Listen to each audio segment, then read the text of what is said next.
Hey, Thomas, do you want to drive tonight or do you want me to? Or Tony, do you want to do it? Or Alicia, is that you? mm-hmm. Do you mind driving? Sometimes I have to zoom back and forth between windows if you don't mind. And if it gets problematic, I can drive. Sure. Yep, I've got everything already pulled up, so I'll go ahead and do that.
We'll give it one more minute and then we'll start.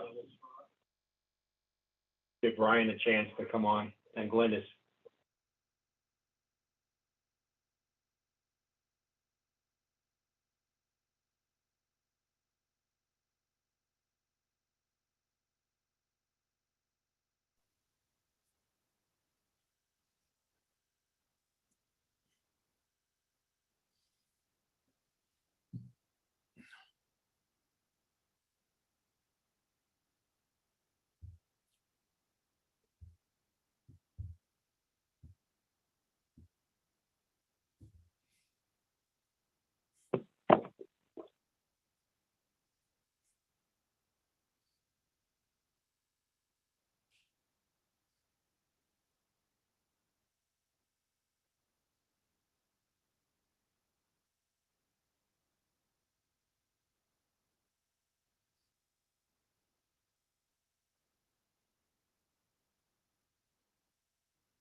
Okay, seeing that it is now 5:03, I'm gonna first let me shut off my phone because we have the echo.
Tony, can you hear us?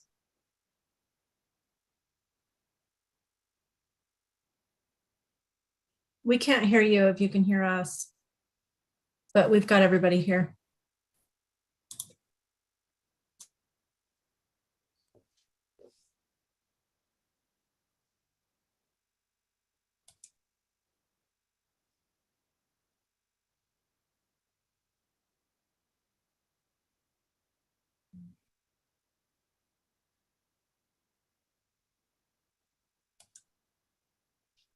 Alicia, did Tony, had he connected by two numbers? Oh, maybe he's coming back in now. All right, Alicia, I'm back on my phone because Okay. on the audio on the computer's not working. I'm sorry for the reverberation. Seeing that it is now almost 5 after, we'll call the meeting to order. First thing we'll do is do roll call. Glynis? Here. Brian? Brian? Donna? Here. Rachel? Here. Jonathan? Here. And Tony's here. Okay. First thing on the agenda will be, does anybody have any questions in regards to the meeting minutes from April 21st? Tony, that's not on the agenda tonight. I'm going to put those on for our regular meeting. Oh, I'm sorry. I was No problem. looking at the wrong thing. I apologize. Yep. Okay. And could you also just reference the no action letter for May 11th for the record? Certainly. I thought we Thank had to you. do that. Just reference it. Thanks. Yep. Okay, as of Planning Commission of the Town of Hideout hereby determines that conducting a meeting with an anchor location presents a substantial risk to the health and safety of those who may be present at the anchor location pursuant to Utah Code Section 52-4-207, subsection 5, and Hideout Town Ordinance 2020-03. The facts upon which the determination is based include the 7-day rolling percent and number of positive COVID-19 cases in Utah has been over 12.83% of those tested since April 29, 2022. The 7-day average number of positive cases has been on average 379 per day since May 4th, 2022. Okay, this meeting will now have a physical anchor location. All participants will connect remotely. All public meetings are available via YouTube live stream on the Hideout Utah YouTube channel. Okay, additionally, any comments may be mailed to hideoututah@hideoututah.gov. Email comments received prior to the scheduled meeting will be considered by the Planning Commission I don't hear and anything. enter the public record. This determination will expire in 30 days on June 10th. There we go. Okay, that being said. The recording has stopped. This meeting is being recorded.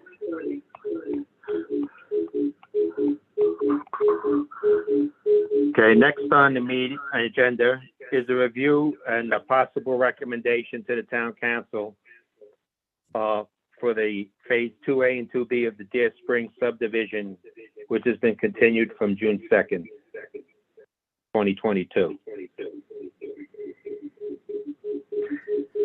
And Thomas, I believe there's nothing has changed than what we have previously approved, other than the fact that they just didn't file on time, correct?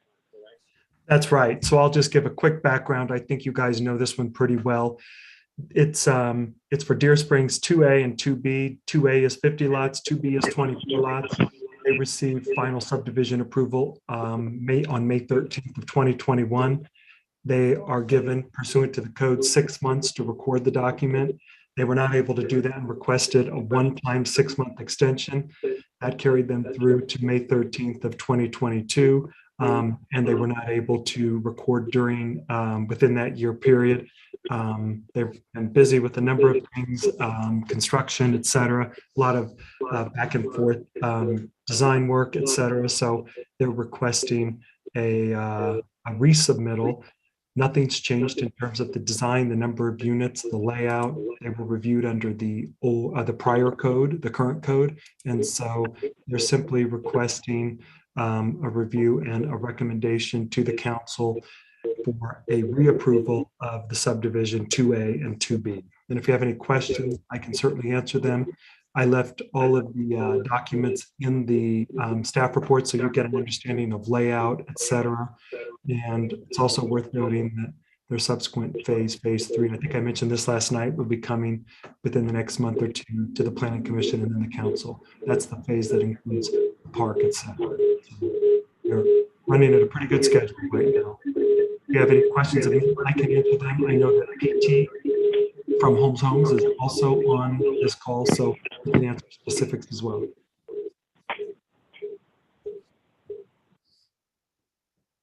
I'm sorry, does somebody, Tony, do you have YouTube or something going on in the background? There's a huge reverb.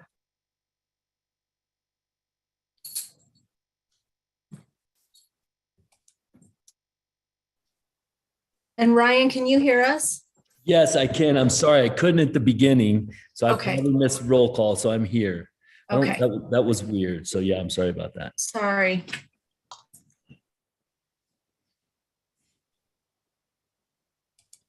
Do any of the commissioners have any questions for Thomas?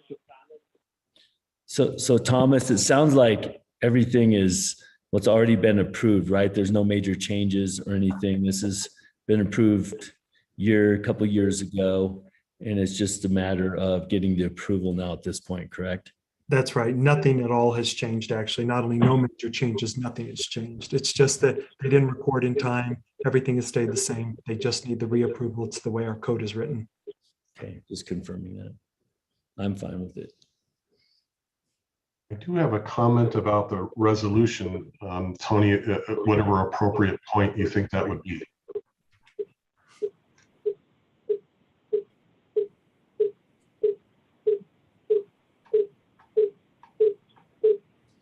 Someone's in a spaceship.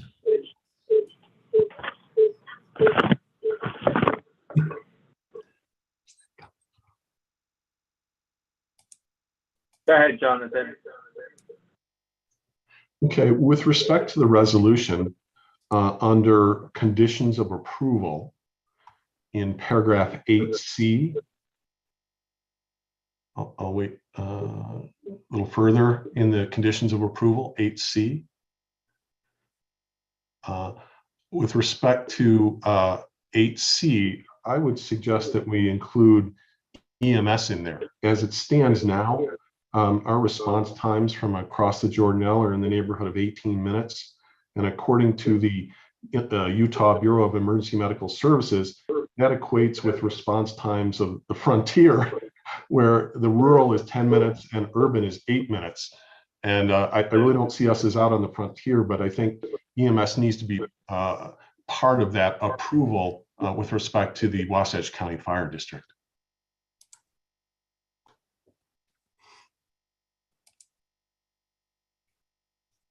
We can incorporate that in there if you all agree to that. Oh, I don't have an issue with that. I think we're far more likely to need EMS than fire at this point, and your life is not replaceable while your home is.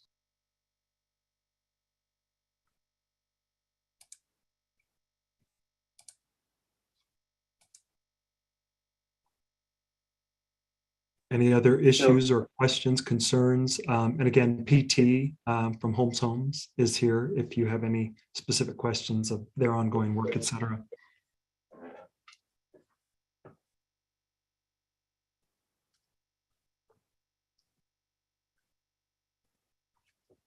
And if none of the other commissioners have any questions, then we'll open this up for public comment.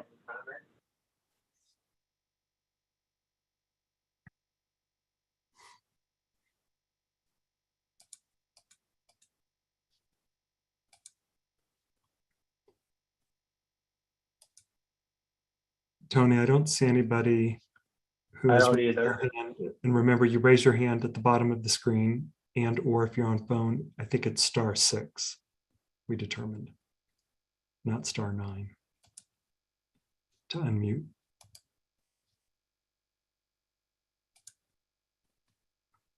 I don't see anybody. Okay. Being there, no. no one is asking for any public comment on this. Would someone like to make a resolution from the commission? I'll move that we approve this resolution with the change made to 8C, adding the EMS. We would be making a positive recommendation to the town council then, correct? Yes, correct. Okay. Does anybody second that? I'll second it. Okay, so then we'll put it to a vote. Glynis, Yes. Brian, Yes. Donna, Yes. Rachel, Yes. Jonathan, Yes. and Tony's a yes.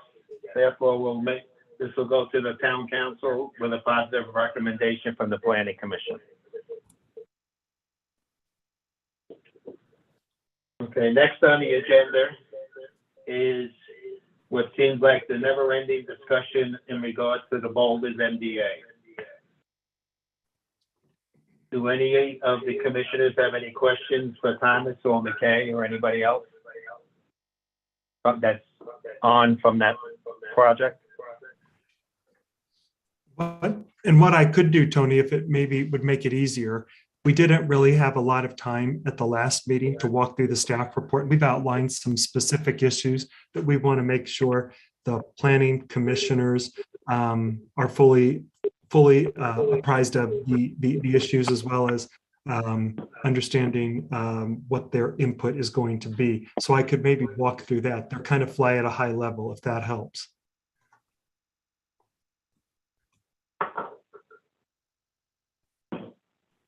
Go ahead, Thomas. Okay. Alicia, I think, are you driving? Could you go down a couple of pages? Let's see here. Keep going a little. We can go past there. I thought we might go straight to the issues and then we can walk back into this. Why don't we go to let's start with number 3 and we'll work backwards just a little bit here. So just by way of background, you all might remember that applicants, Todd and McKay, they did incorporate some square feet of commercial into the proposed development. There's the hotel, of course, and then a restaurant, some retail, and small B&B with some commercial space as well.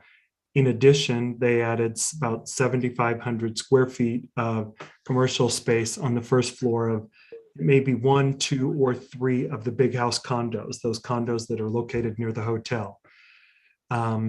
So that was in conformance with the request by the Planning Commission and the Town Council. I think there was a desire for more square feet of commercial, but that's kind of where it's settled.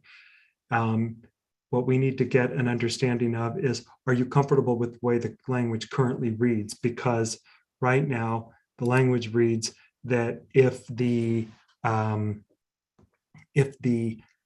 applicant cannot get a hotel to locate in the development, that area designated for the hotel structure would basically sit vacant. There's not a timeline on that. That would just sit vacant.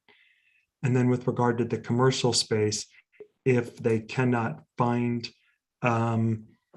commercial tenants within the first year, that space would either convert to residential development, or maybe the town could look to enter into some sort of rental agreement with the applicant, is the way it is worded in the MDA now. So there's not a timeline and there's not an assurance that that would actually be commercial development and or a hotel. Is there any input from the Planning Commission? And if there's not, that's fine. I just want to make sure that you understand the way the MDA is currently written.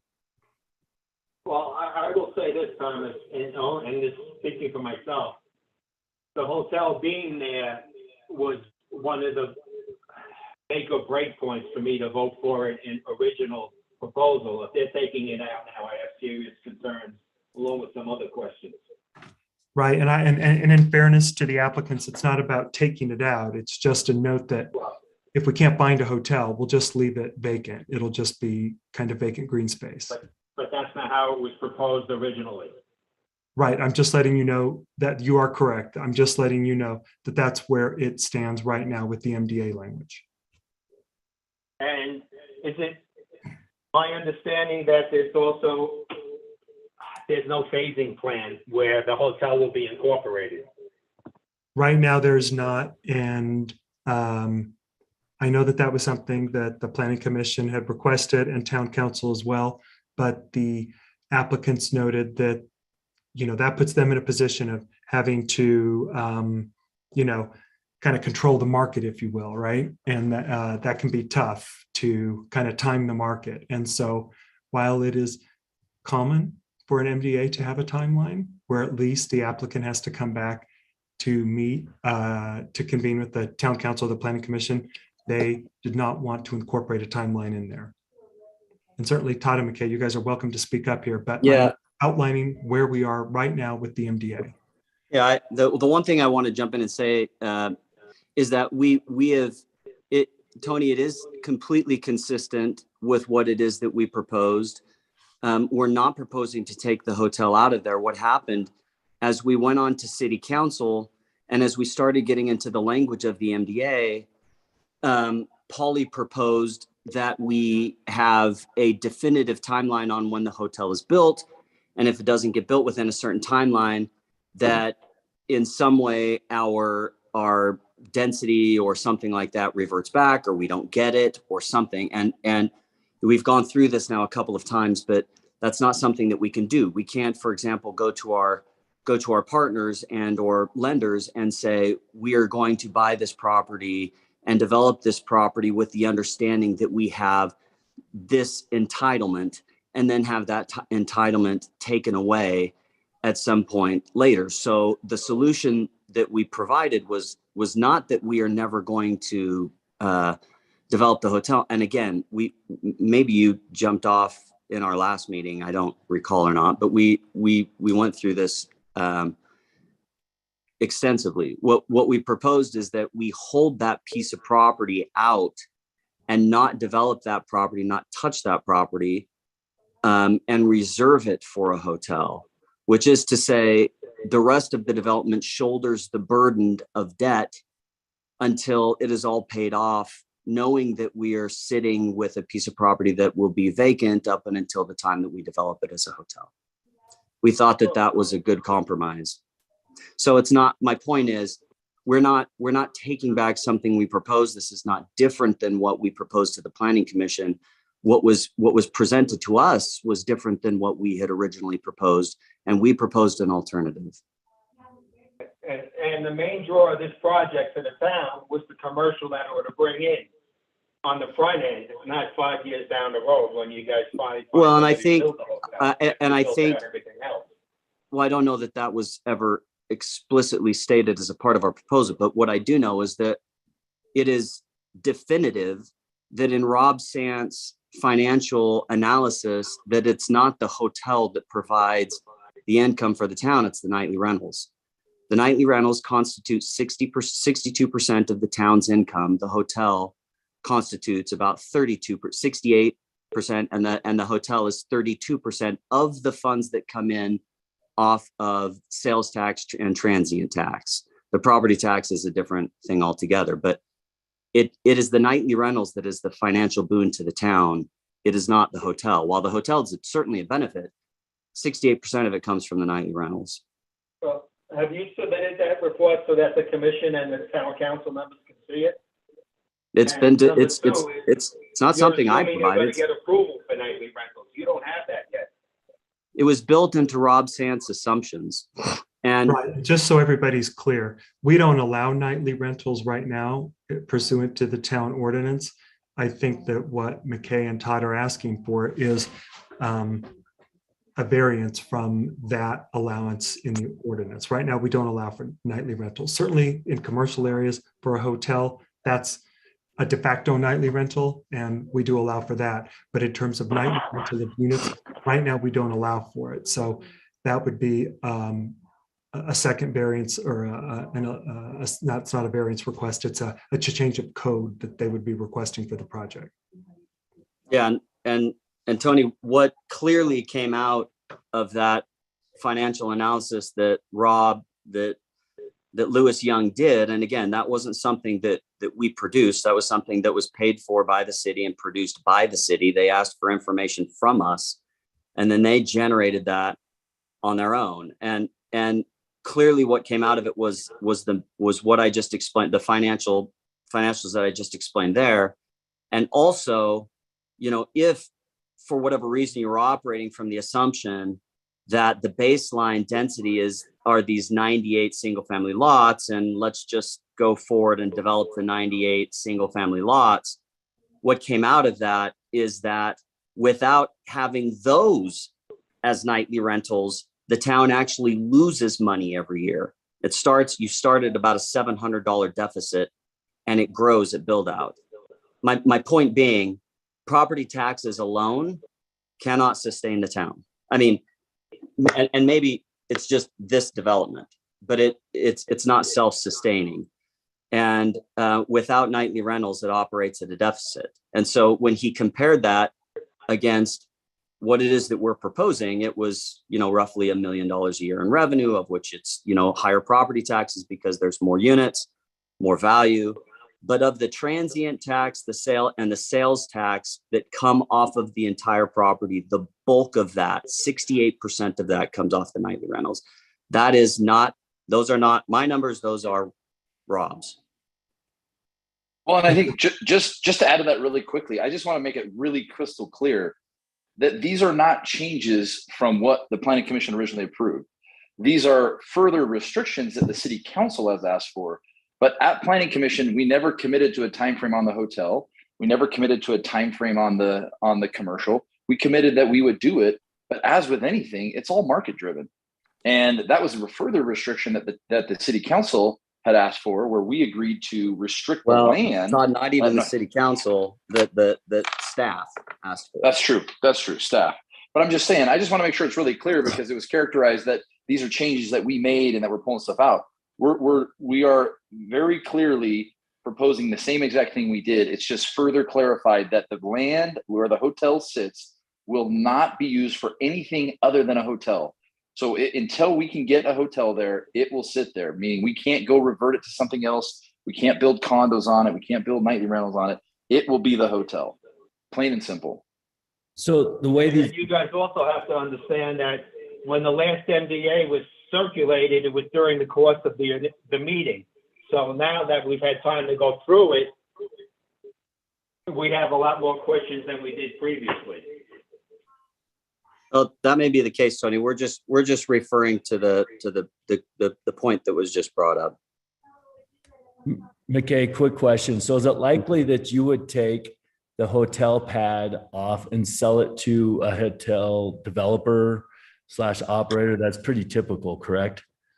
That does happen, but that's not what we're proposing. What we're proposing is we've had pretty extensive discussions with the guys over at Hotel Park City, Ryan Overton, and they're really, really, really good operators. And so we will likely partner with them and probably another group to develop the hotel ourselves. Okay. You guys done a market study? Now that's pretty common, especially on such a large investment. They'll tell you 3-star, 3.5, 4, 4.5, what you can do there. Have you done any of that? We haven't commissioned a market study, just because that's probably going to cost us $50,000 to $100,000, and it takes a significant amount of time in order to get that stuff back. And that's just for the market study itself. We still have marketing materials that we need to provide in order to get there. And so what we do plan on doing is, obviously at the time that we get all of our entitlements in place, that will be the next step. Now, prior to that, what we do have is pretty dang good institutional knowledge between us and between Ryan Overton on what the market is. They've obviously gone through that at Hotel Park City. They've got plenty of information. They've supplied us with quite a lot of it. When I say supplied us, we've worked together on putting putting together information on where we think the hotel will be. They think that we could get a 4-star hotel. That's the goal. We think that we should be somewhere between 120 and 150 keys. We've gone through meeting space. We've gone through having a restaurant in there. All of the projections, actually, much of the projections that Rob Sant has from the hotel and also from the restaurant is information that we've put together with Hotel Park City, just based on their numbers. So, Ryan, in answer to your question, we feel like we've got a decent amount of information, but to Todd's point, those things take a significant amount of time to put together, and it takes a lot of time for the market to be able to determine where we stand in the market and what the hotel is ultimately going to be. It just takes, in some cases, years. It takes a long time. So it'll be more so, say, a condo hotel, right? Where Yep. you'll sell the units off and then rent them out like Hotel Park City is. Yes. Or like BlackRock is, type of thing. Almost every hotel in Park City is a condo hotel. I don't know of any that are not condo hotels. Correct. Mm-hmm.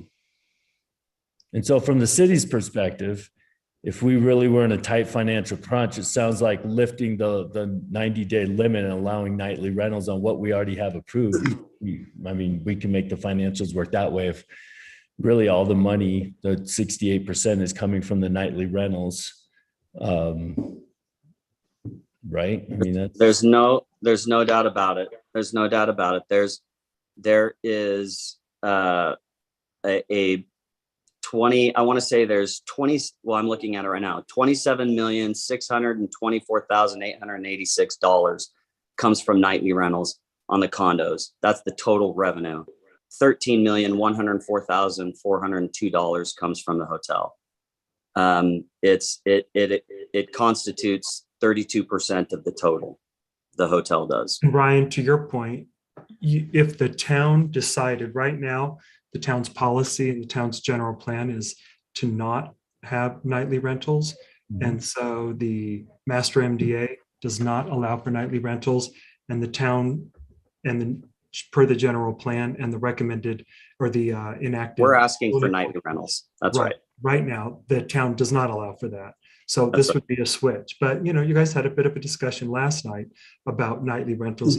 If you wanted to allow it in subsequent subdivisions, in existing subdivisions, in subsequent to be built subdivisions or existing subdivisions, that is a discussion that could happen down the road. We'd probably want to amend the general plan to make sure that it's in alliance with that. Right now, the general plan focuses more on the community and the qualitative approach. Going toward a nightly rental addresses a fiscal quantitative approach. It is certainly a money, it does provide for monies for communities. Well, Thomas, and sorry, go ahead, Ryan. Oh, okay. Well, sorry. Okay, real quick. So then the monies, the way we would get our monies is they would go get a license. So everyone would have to have a license, right? They would have to pay their sales tax or their taxes to the city, which then adds a whole nother layer of enforcement, licensing, everything that has to go through City Hall. I'm not sure if we've accounted for that, but that's a lot of work if we've got 599 quote unquote nightly rentals. And then, I think it's kind of timing wise, we've got Summit County and Park City both saying, hold on a minute, we've got too many nightly rentals. This is not good for our economy, our workers, different things. So I'm not saying that one way or another on this. I'm just saying this, just kind of the landscape of what we're operating in right now. Yeah, and a couple things on that, Rye. So the one correction, the 32% is 170 units. It's not just the hotel; it includes the boutique hotel also. So that's where that 32%, the 68% is all other nightly rentals. One of the things on the other point that you made with regards to expenses, in Ryan's fiscal analysis, I happen to think that his expenses are high, meaning it's possible that there could be more revenue to the town based off of the nightly rentals and the hotel, only because he actually grows his expenses commensurate with the development. So to your point, Ryan, if you think that there's going to be staffing issues, he's actually growing the expenses of the town commensurate with the total number of units that are coming online. Todd and I develop a lot of apartments, and you probably know this also, Ryan, whether it's apartments or condos or whatever it is, as you scale up in overall units, your expenses do not run commensurate. They always plateau, and you get economies of scale, basically. So I actually think the numbers could be better than what they're showing. And sorry, the last point that I would make with regards to the general plan, the general plan, I went through and I spent a lot of time reading that over the last couple of days. And I don't want to get into a long discussion over it. I actually think that we are fulfilling several aspects of the general plan that nobody at all is addressed. I mean, just to give you an idea, Golden Eagle is zoned resort. What is it? Resort medium. It is zoned resort village medium density, which is to say that all of Golden Eagle could have been anywhere between 7 to 70 units per acre, right? I think I'm right about that. I mean, I read the code, that's what it says. And at the end of the day, what he developed is mountain zoning. So he really has, he's got 350 single family lots. It did not in any way follow the general plan.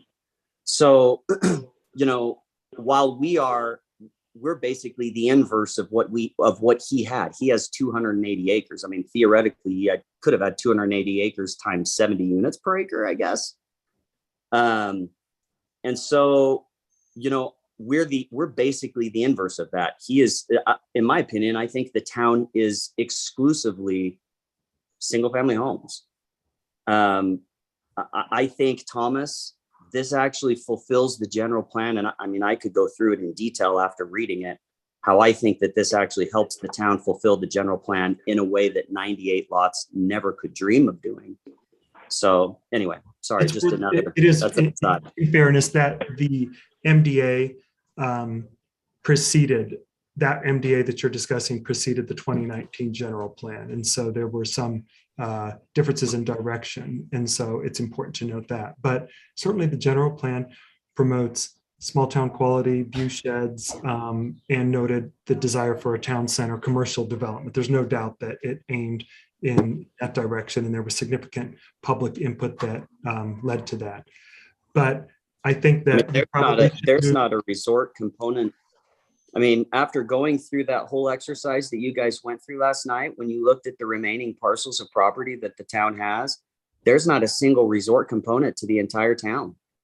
Like there's not, I could go through the list of zoning designations and it fulfills about 2 of the 6, outside of it. So, if it depends how you look at resort, but there are certainly resort components that are yet to be built. We've only really built out 350 of 2,500 units. So there's a fair amount of development to go with different parks and community centers and pools. So there's pieces that have yet to be built out. But Thomas, you walked stages of building. I mean, Thomas, right now. But you walked. I'm just saying.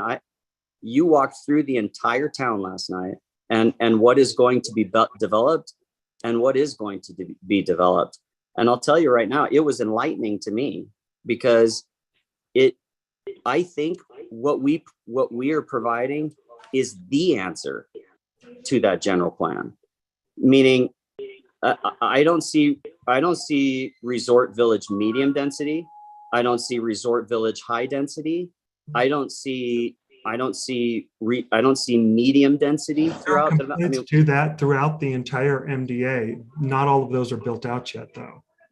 No, but you walked through all of it. We walked through. Walked through what is entitled, but most of that is not yet built out. 350 of 2,500 units are built out. But I think let's go beyond that for just a second. I want to make sure that we get through all of these items in this agenda. So I just want to make sure that Yeah, the planning agreed. Go ahead. commission and the applicants, that everybody's provided their input with regard to this. Typically in MDAs, we would make strong recommendations for timelines for projects to be constructed and phasing. And that is not right now in the MDA. I just want the planning commission to understand that. You've heard from Todd and McKay. That is just to let you know that we have a slight difference of agreement on those kinds of We timelines. do have a phasing plan, Thomas. We have some. Well, let me get down to the phasing plan, because the phasing plan is based on amenities, but let me get there in just 1 second. Does the planning commission have any other questions with regard to this section? And then we'll go to the phasing plan. So I want to wrap up and say, I doubt anyone that's bought in Shoreline or Russell or anywhere wants it to be changed to nightly rentals when that's not something they were expecting. I understand the economics of nightly rentals, having something that people can buy going into it, kind of its own contained area that provides the income. I mean, that makes sense. So that's kind of like my final point. I understand the whole nightly rental and how it all plays with all the different parts. Okay. Thomas, I would like to talk about the retail space, if this is an appropriate time. Sure. So my understanding from the MDA is that if the retail space can't be let out in a year, it's going to convert to retail space. Residential. Or excuse That's me, not- residential, yes. Can I? Or Can we there's make- also an alternative where the town could lease it back. Yeah, given the economy and given the state of affairs, I don't think 1 year is reasonable. I think the odds that that's going to get let out in 1 year are pretty low. I don't profess to be an expert in this area, but if that's going to be the case, I would like to see either a much longer time, maybe like 3 years, with some provision that, you know, good faith efforts have to be made to let the space, or following the hotel example, that the space remain empty would be my suggestion. Jonathan, can I please make a clarification on what we proposed? Again, it might be better if on some of this we give some back narrative. This is absolutely written into the MDA this way. So what we're saying is there's 20,000 square feet of commercial total. That 20,000 square feet does not include the boutique hotel or the hotel itself, both of which add roughly, probably 150,000 square feet of commercial. Those are, in any other town, that would be considered a commercial use, right? And so excluding those two things, the hotel, the boutique hotel, and the condo hotel. What we're saying is we've got 20,000 square feet. That's constituted of the following couple things. We've got basically a 4,000 square foot restaurant inside the condo hotel. We have another roughly 4,000 square feet of restaurant inside the boutique hotel. We've got like a coffee shop. And again, I've got these numbers in front of me, or I don't have them in front of me, but I'm just going to go off the rough numbers. We've got another 2,000 square feet in the clubhouse, which is made up of the coffee shop and like our sundry shop. We have 2,500 square feet in the mixed use building that is on site. That gets us to like a little over 12,000 square feet. Then we have 7,500 square feet between condo A and condo B. There's 2 condo buildings. We're proposing to put commercial on the ground floor. What we are saying is that only the 7,500 square feet, what had happened is we got to like 12,000 square feet and we're like, dude, we got 2 restaurants, we got a coffee shop, that's a lot of commercial for this town, for this place, for this market. We genuinely believe that it is a lot of commercial for this location. We got pushed by the staff and city council to go beyond that. They wanted more commercial. On top of the 125,000 square feet of the hotel, on top of the roughly probably another 20,000 square feet of boutique hotel, we've got this 20,000 square feet of commercial. They wanted more. So we said, okay, we'll add another 7,500 square feet of commercial and we'll put it in the bottom floor of these 2 buildings. What we are proposing is if on either one of those 2 buildings, so this only applies to the 7,500 square feet, If after we build it, not a year from the date that we sign this agreement or close on the property, whatever it is, if after we build it, so those condo buildings are probably going to cost $25 to $30 million.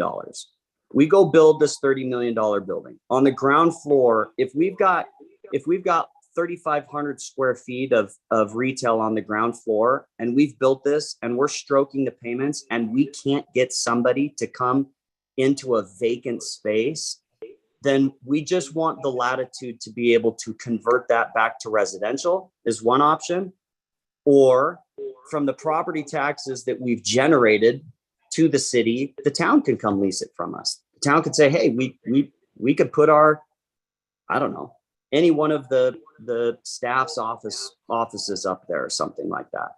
All we're saying, so it only applies to that 7,500 square feet, and it's only after it's been built for a year. We view that, Jonathan, we think that's a pretty significant amount of risk that we will expose ourselves for an entire year of just letting it sit vacant. Hopefully it doesn't. Hopefully somebody comes in, maybe it's like Summit Pizza, or maybe it's a great sandwich shop, or maybe it's like the Chop House or the Chop Shop in downtown Park City, New Park. Maybe it's one of those things we get that, but that's what we're talking about when we talk about converting that square footage. It's only that 7,500 square feet, and it's only a year after it's been developed. Well, and I just want to add to that and make sure it's really clear again, that was a proposal that the town made to us. Town staff asked us, would you be willing to do this? So again, that is in response to what they asked us to do. That was not our proposal. Well, thank you for taking the time to lay all that out. That's very helpful. However, it doesn't change my concern that, I just don't think a year after it's built is going to be long enough, in my humble opinion. I think what's going to end up happening here is that this space is going to end up as residential, and the town's going to lose out on the potential going forward. Because at this juncture, there's not a lot of space left where commercial can go. And if we don't provide for that now, and I understand that you need critical mass to attract these businesses, and that makes a lot of sense to me, but absent some kind of reservation now, there won't be any in the town. And so, in light of your explanation, I still think that lead time needs to be longer. I agree with Jonathan's point. You've got New Park, which was built about 16 years ago, and they still haven't filled all their commercial space. I mean, a year really is not that long in the scheme of things. And not for nothing, McKay, but what if let's say it's the first building you guys put up. So that year's going to start before you build out anything else. We don't have any idea what the time frame is for that location. And Tony, that's a fair point, what you bring up. And I was actually thinking about that because I get what you're saying. And Jonathan and Ryan, you guys are right. Like, the way to generate commercial demand is by the critical mass. You have the residents, you have the amenities, you have everything. You have a community where a retailer or a vendor sees the opportunity to make a profit in that location. And so maybe we could look at the timing of the condos and those specific buildings that house the commercial, so that we don't, quote unquote, cheat the system and build one of those first just to get out of it. Again, from our perspective, hey, it's great. If we can get commercial tenants in there to fill all 20,000 square feet, fantastic. If we can't, I'm just going to say it. I don't think it's fair that the town asks us to hold off our hotel parcel, which is a very, very expensive piece of ground, especially once we've done all the improvements to it, and build commercial and let it sit vacant for years and years and years while we pay the mortgage, we pay the property taxes that go to the town, and fund all that just so we can hope that something's going to come. But with that being said, I do think it's reasonable what you said, Tony, that, hey, maybe we could look at the timing of it and look at the timing of when those are built to say, hey, if they're built before X time, then maybe that time frame does drag out a little bit, because that's a fair point. Well, Todd, here's the flip side of, this is what we go through with our lenders every time we go out and we go get a loan. What we would be looking at if we went into building this condo building, and we went in to get our financing and we said, okay, we have 3,500 square feet And that 3,500 square feet should rent at $35.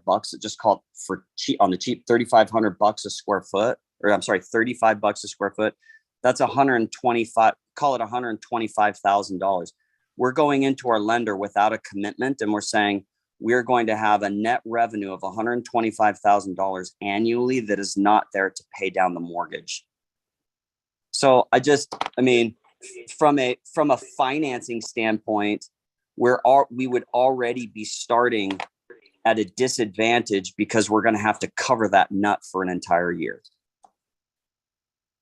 So, I mean, while I understand there are places like New Park that has vacancy, you know, if you're building 150,000 square feet of retail and you've got, you know, 70% of it or 50% of it pre-leased, which is typically what happens before you are even able to go out and get your construction loan.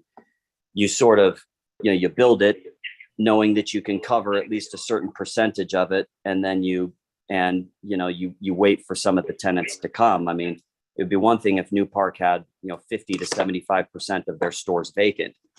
We're saying we may end up with 100% of that vacant. Anyway, I don't know. And I don't know, maybe 50% of it gets filled right away. I mean, shoot, we hope that we can go into it with tenants with leases in place. And I just want to make sure the planning commission, your role is not to focus on the fiscal component of this. Yours is really a land use component and a general plan direction. So just keep that in mind. But Thomas, that's an unfair. How are we? Well, they have to look at it. If it doesn't make financial sense. The planning commission's role is to look at it from a land use perspective. When it gets to town council, they certainly can look at this from a more fiscal perspective. I just want to make sure that we don't get lost in the weeds. Part of the issue, as long as we don't make policy addressed as we started to pursue this, was a bit of a trade-off. The town wanted commercial, and you guys came in with the primarily residential component with the hotel. I grant you that, right? But that trade-off is something that has to be looked at. And so there is risk associated with the town giving as much density as is being asked for this rezone. And so in return, that was the request for the commercial. I just want to keep that in mind because that was based on recommendations and visioning in the general plan. The details of that aren't as relative to the planning commission as they are the council. So I just want to except to say that policy is fiscal. It all has financial implications. Every policy does.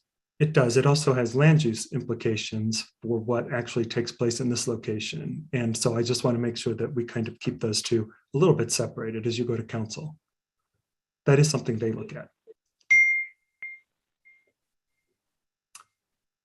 We should go to number 4. I want to make sure that we get through all of these because at the last meeting, we didn't have the time to do that. So typically with MDAs, the MDAs that you have done recently, there have been detailed timelines, phasing timelines.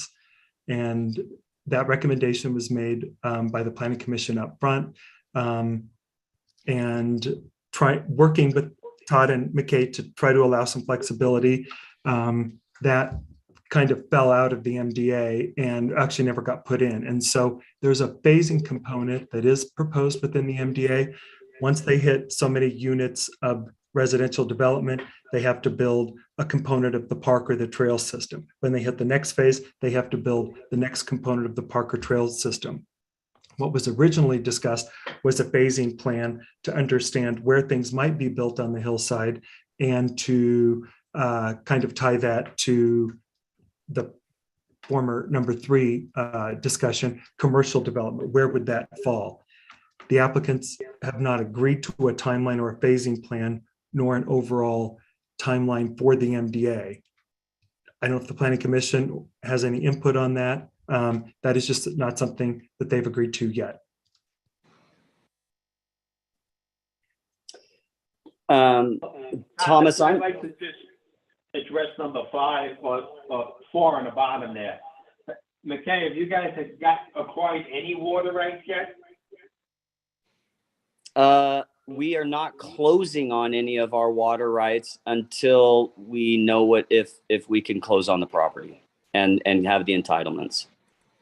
Meaning, we're not going to buy water unless we have unless we know that we have the entitlements to go with the land and the land. Do you have the rights in place and just waiting to purchase them? Or, Yes. For Yes. the entire project? We don't, to be candid, Tony, no, we don't have all of the water that would be required for the entire project tied up. If that's what you're asking at this point, no. Thomas, correct me if I'm wrong, but in my 4 years in the planning commission here, I don't think a project has ever come before us where they haven't had all the water rights required for the whole project. Am I right in that? Wow. assumption? Typically, most of the projects that we have worked with, they have had their water rights, but it's not a requirement. I don't think that we have a requirement that they have to have it at time of approval. But typically most have, just because to go through the process, you don't want to run that risk. But Tony, what we have, exactly, we don't want to run the risk. And what we have said is that we cannot obtain well, this is just consistent with code. We would not be able to record a plat without first dedicating water. Meaning, Right, but I don't want to get into a situation where you're halfway through and all of a sudden you can't acquire water rights. I mean, with all due respect, the way the whole state's in an emergency drought situation. There's no guarantee you're halfway through that you're going to be able to get what you need. Well, let me just jump in there for a second, Tony. We're talking about two different things. The drought situation has nothing to do with water rights. And just to be really clear, water rights are adjudicated rights that come from existing shares that were adjudicated and set aside. We're not creating new shares. The drought situation has nothing to do with water shares. Water shares are existing shares on an existing water body. No one's pumping water from the Provo River or pumping water from Jordanelle or any. The two are completely and mutually exclusive. That's the first thing. The second thing is, as Thomas mentioned, the code does not require it, nor would we ever take the risk that we would go out and buy water that's really expensive. We've identified it, but we would not close on the water until we knew we had entitlements. And the last piece is, I guess from your perspective, Tony, what you're saying is, hey, we don't want to go down the road and not have water. Well, what's the town out? Like if the project can't move forward until you have water, it doesn't hurt anybody. Like this isn't a specific issue to this property or to anyone else. Water rights are water rights. You got to go acquire them. The water rights are available in the market. We've identified them. We've negotiated a price, and now it's just waiting on closing. So again, I'm not sure what the town is out. Well, let's put it this way. Let's say something happens, you can acquire the water rights to finish the project. And what you've built out is the single family homes or whatever, which is not the main interest of the town in this project, which is the commercial, which will be on the back end. So the town gets, for lack of a better term, screwed out of the commercial part of this project, and we still have the expenses of maintaining the roads and the streets for the residential communities that have been built. I don't know that's, I'm struggling. Well, first of all, there's nothing that says that we're going to develop the commercial or any of that last. We're just saying that it's driven by the market. Well, you're not committing to developing it first either. Well, why, Anthony or Tony? We've talked about this so many times. The hotel is $100 million development. We're not going to go close on the property and go to a bank and say, hey, bank, we want to build $100 million development. We're going to go write a check for about 40 of that. But sorry, the market's not going to support it. They're going to laugh us out of the room. I'm not saying that that's going to happen. I'm just saying that I can't say I'm going to do it in a year or 2 years or 3. We're going to do it when the market dictates that we can do it. I mean, you didn't have the Montage 10 years ago, 15 years ago, or St. Regis, or whatever the case may be. It just gets developed over time as the demand requires it. Or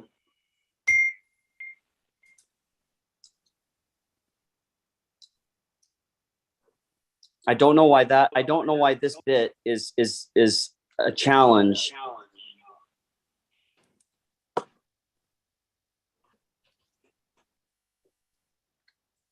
While we're on the subject of water, I did a little rough math. I'm no engineer, but 585 units times about 3,000 gallons a month, which is what my bill is, times 12 months, times roughly 50% occupancy is, by my rough math, 10,500,000 gallons a year. You've been so far reluctant to talk about where the water is coming from. Are you able to assure us that wherever that water is to come from, that that water source doesn't feed the Jordanelle and won't have any negative impact on the Jordanelle? Because I kind of view that as the goose that lays the golden egg here. Todd, do you want to talk about that again, or? Yeah, no, I mean, I'm happy to reiterate it. So again, water rights are different than surface water and water storage. The Jordanelle is a water storage body. Deer Creek is a water storage body. Those are fed by runoff coming from the mountains through Provo River and then on down through the system. Water rights are adjudicated shares. It's just a piece of paper that someone owns that a long, long time ago, sometimes hundreds of years ago, they split up all the water rights for irrigation. And they said, okay, Mr. Jones, you own this much property. You need this many shares to irrigate your property. Mr. Smith, you own this many acres. You need this. This is not a situation where we're taking more water or creating more units. There's only so many shares adjudicated, and those shares get passed around, and there's shares sitting there available to purchase, which means someone else who used to irrigate their property no longer can irrigate their property, and that water gets diverted towards this residential use. And to add to that, the math that you come up with is done by JSSD based on single family residential, based on the square footage of the home. And that square footage allocates how much water is necessary, which is then converted into number of shares required to be purchased so that there is clearly enough water no matter what. So if there's not a water share, there's not water. If there's a water share, there is enough water because it's already been adjudicated, and you're literally just moving water shares or the rights to use water from someone else's farm onto this property. So hopefully that's clear. I tried to give the Cliff Notes version. Well, but here's the thing. Wherever, you've been thus far reluctant to talk about the source, but you didn't answer my question. So let me repeat it again. Wherever this water comes from, are you in a position to assure everyone that it isn't going to have, that by using this water for this large project, that it's not going to have a negative impact on the Jordanelle? Yes. Okay. So, I am not the authority. JSSD is the authority on water. JSSD's requirement is that they provide enough storage capacity to service everyone with water rights in their district. So to answer your question specifically, I personally, Todd and McKay, we cannot guarantee you that. JSSD can guarantee you because that's their job, that's their role. And their role is to make sure that the capacity of storage is sufficient to service all of the water rights, the paper shares that people have throughout their jurisdiction, throughout their district. So I'm not trying to dodge your question. And when you say we're reluctant to share it, that is a proprietary market specific thing. As I mentioned, there are a limited number of water shares available for purchase. If I were to, on a public hearing, tell you where I was getting them and what I was paying for them, that would create a competitive disadvantage when I know that there are other people out there, including the town, looking to buy water shares in this same district from JSSD. No one is asking you to disclose what you're paying for it. That's not the question. The question is, by using this water for this project, has there been any study at all on what effect, if any, there is going to be on the Jordanelle? That's what I'm trying to get Jonathan, I think what Todd is saying is that, and maybe it's a bit confusing, is that there are pre-existing shares that are already out. I understand that. So it's not as though they're not issuing new shares, and then those new shares are like a big straw that goes over to the Jordanelle and we suck it out. I understand that. That's not the issue. That's not the question. Then I don't understand how we could reason that the existing shares that we are purchasing would in any way take more water from the Jordanelle than those shares already have the right to take from the Jordanelle or are taking. It's getting diverted.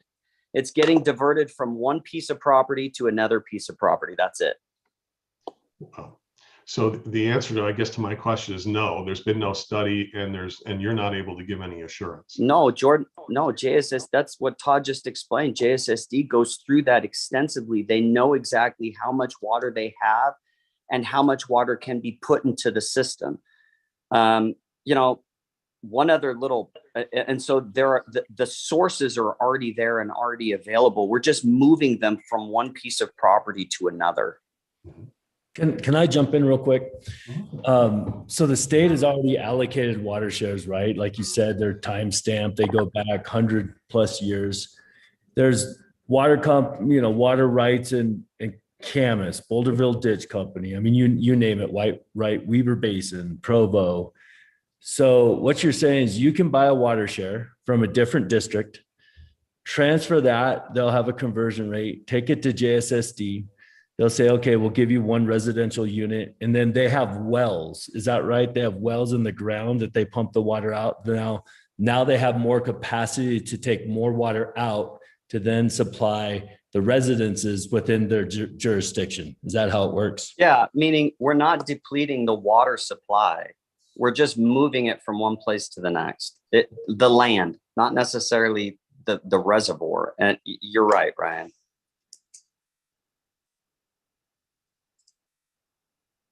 There's still no assurance that, right now I'm assuming if that's water being used, if it's being used now, or maybe it's not being used now and it's just being sold, there's still no assurance that there won't be a negative impact on the Jordanelle that I can see. And if I'm missing something, please point it out, because I really would like to see it. I will say this. Can I just jump in really quick? To your point, Jonathan, there's also no assurance that if you increase your water consumption from 3,000 to say 5,000, let's say you have some kids and their kids and grandkids, and you got a whole party at your house and they decide to stay for years and years and years, and your consumption doubles. There's no assurance that you're going to get from anybody that says that there's enough water for that either.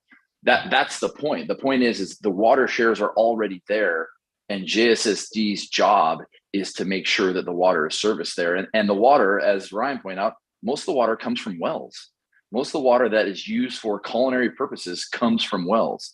Sure, some of it comes from other storage places, but most of it's coming from wells. So again, I mean, as long as wells keep pumping, I mean, this is like some huge philosophical question. Like, as long as it keeps snowing in the winter and those fill up Jordanelle and the wells keep pumping water from these aqueducts that are thousands of feet deep and have, hundreds of thousands of acre feet of water in them. I mean, that's what Jordanelle or JSSD does, is they manage that stuff and they quantify it and they calculate it and they make sure that there's enough water for all these uses. But I mean, sure, can I give you my assurance that you're going to have water? Of course. Like I wouldn't pay the price I'm paying for a water share if I didn't have assurance from JSSD that they were going to provide water, and that's the whole conversation. So I guess to answer your question, sure, I will give you that assurance to the extent that JSSD does their job, which everybody in the valley, including everybody on this call, relies on them doing their job to provide water. To that extent, then yes, of course. Because the problem is as you pointed out, it hasn't been snowing, at least lately. Now, maybe that's just a short-term cycle, or maybe it's a long-term cycle. That's beyond my understanding. But the big question for me, in my mind, is, are we putting together a development that is going to somehow exceed the water availability? And the question in my mind is, are we at 10%? Or are we at 90%? Because this is a huge expansion.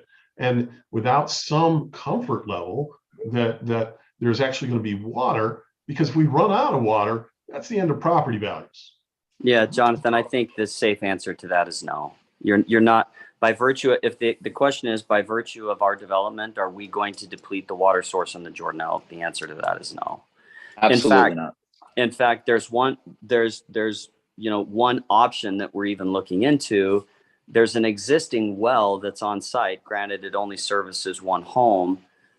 We are in the process of putting together a study on if the well can be expanded and if it can produce more water. which, to be honest, could be a wonderful if it does, and who knows if it does, it could be a wonderful benefit to the town. It may be a source that you could divert water to and use as a source, not only for our development, but potentially for the town. So, we don't know if that has legs or not. We hope to find out in the next little bit, but that would be just kind of an added bonus if it works.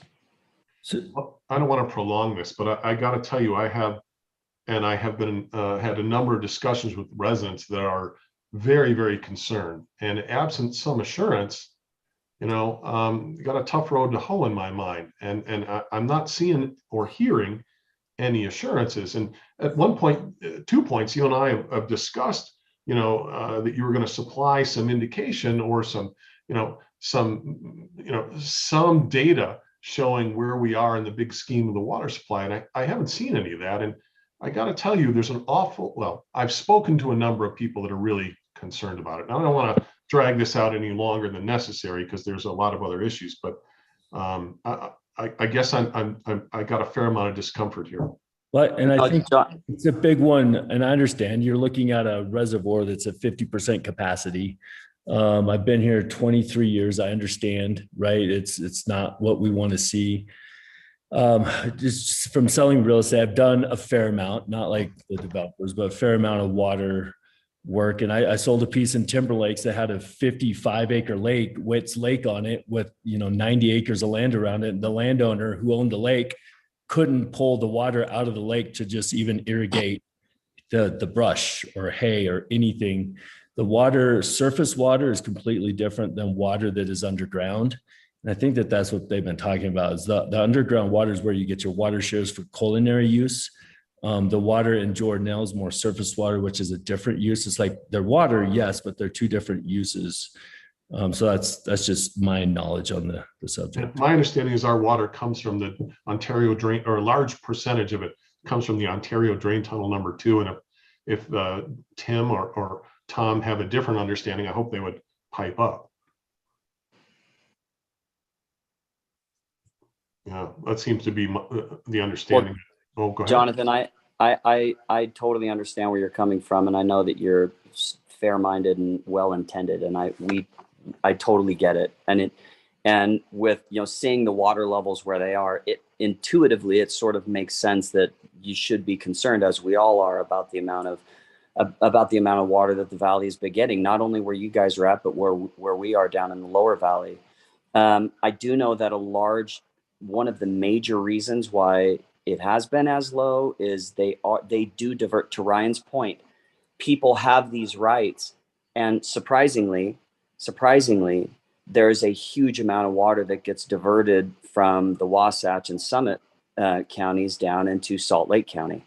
Mm-hmm. And they frankly are restricting the amount of water that gets used up in Wasatch and Summit because they want to divert it down to Salt Lake County, because they view that as where the vast bulk of the growth is happening. And so, you run into that, but we can assure you of this, and this is what we have built into the MDA.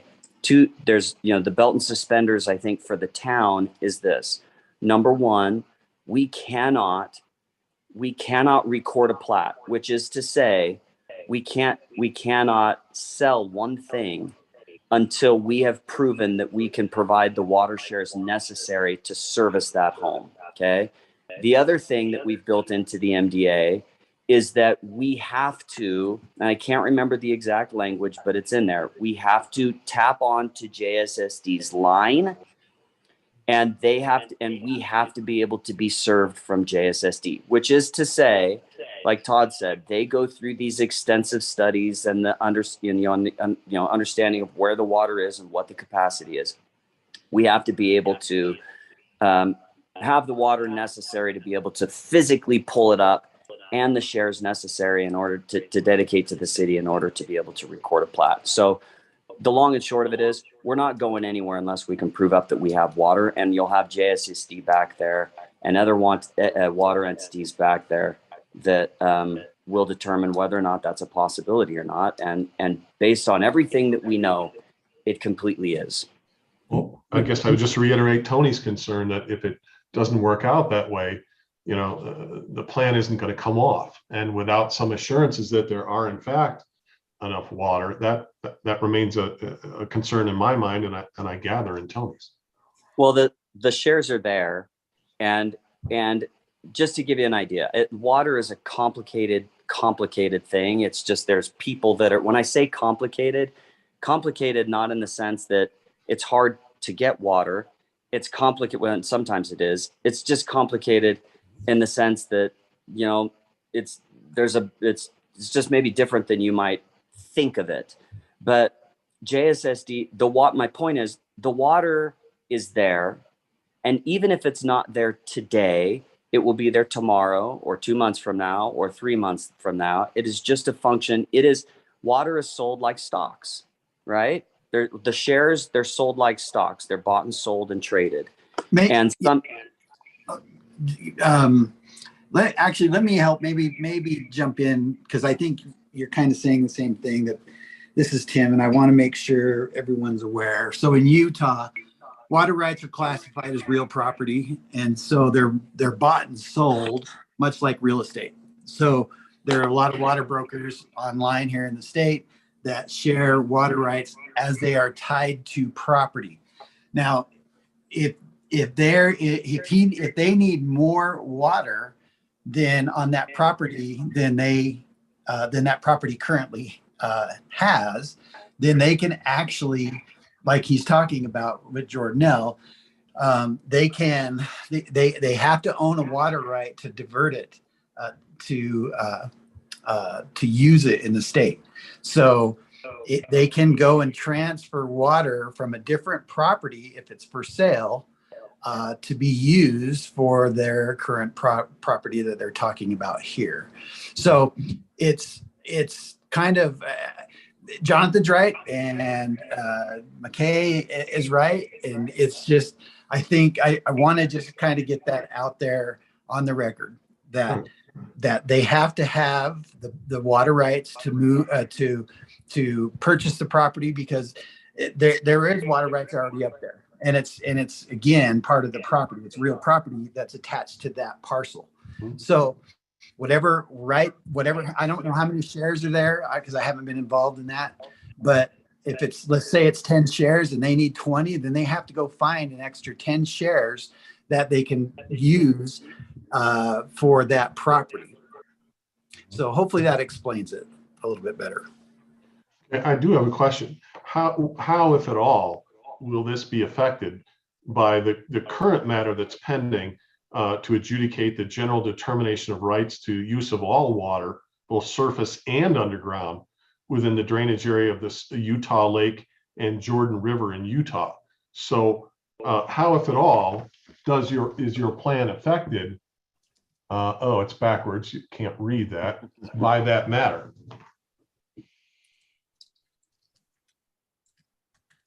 I'm sorry, Jonathan. I didn't quite catch what it was that Sure. you said there and what you're reading. So the residents, I've personally received one of these notices from the state of Utah Department of Natural Resources, Division of Water Rights. And there's a current adjudication going on with respect to the statement of water users' claims. Correct. Okay, in the Jordanelle subdivision, Area 55, Book 13, Civil Action number 365729852. And my question is, how, if at all, will your access or ability to get water be affected, since this has not yet been adjudicated? So yeah, great. That's a great question, Mr. Gunn. So let me answer that, because I had to go through this in Hebrew before I started at Hideout. So basically the state sends out the adjudication notices, and then they go through the whole state to update their water records. So Utah's water law is based on the premise that, like I said, water is property of the public, and the right to use the water should only be maintained if it's put to beneficial use. So if water rights are not being used or exercised within a 5-year period or 7-year period, I think it's 7 years, then they are subject to forfeiture. And that's what that letter is saying, that if you actually have a water right and you are not using it for the beneficial use, whatever that is, could be irrigation, could be a drinking well, or something like that, then if you're not using it, the state can come in and take it. So that letter is just a general letter that they sent to everybody. I got one in my mailbox recently, and we don't own shares on this property. So that's kind of what they're doing. The state's just going through and they're making sure that all the water rights that are currently being, that they have records for, are currently being put to beneficial use. And so again, kind of comes back to that property tide, in regards to, if he has 10 acres of water, they're going to use it. They need more. He's going to have to go out and find it and bring it in to make sure that they have the 20 total that's needed. So my question is the source that you're working with, this unnamed source, are they subject to this action? And no. How if okay, no. The answer is no? No. But okay. you're right. There are some my inquiry. Yeah. To answer Tony's question too, because I think that we have probably bigger issues in the water, honestly, on this stuff. But a water right for residential units typically, tell me if I'm right or wrong, between 10 to 20,000. Is that correct? I'm sorry, say what the price is? Yeah, for one water share residential unit. It just, maybe give or take. It varies depend on. Okay. That's fine. So you've got land that's worth hundreds of thousands of dollars. They'll find the water shares. Tony, I'm not worried about that. And then you guys haven't really talked to it, but maybe the reason why you secured, let's say 300 shares, 300 shares at 15,000 a share is a lot of money. So I imagine as you go, you develop, you'll buy shares as you need the shares. That's right. Because you don't feel like they're not going to be there. That's right. No, you may pay 25,000 a share in 5 years rather than the 15, but they'll still be there. Or lower. Or lower, right? Just like that's why we equate them to stocks. Right. It just kind of depends. I'm just getting everyone on the same page, kind of how it works. And I should mention this because someone just texted me just to make sure I'm clear, that everyone's clear. They can't go out and purchase a water right outside of the drainage area and bring it here. That's not how it works. It has to be in the same drainage basin or drainage area. So they can't go down to southern Utah, or they can't go down to Utah County. It has to be based out of the drainage area here to use that water right. So hopefully that provides some clarification also.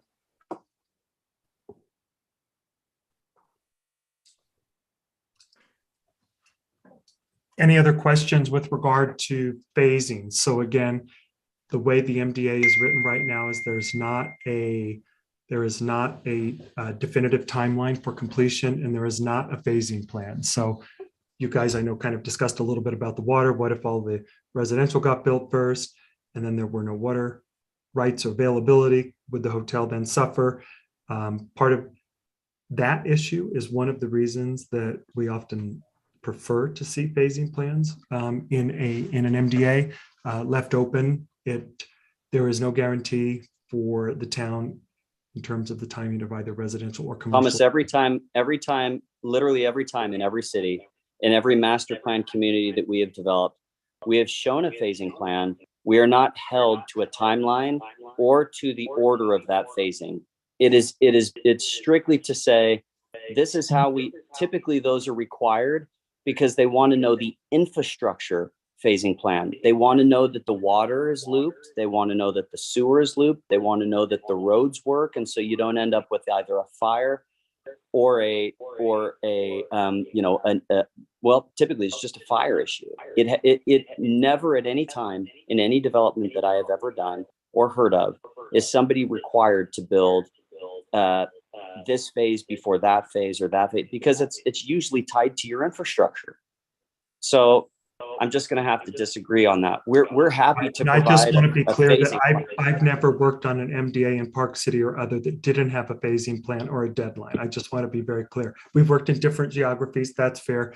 We've always had phasing plans and timelines to understand. Well, let me say there's a difference. There's a difference between a 112 acre development that is spread out over 112 acres and something that's built on 2.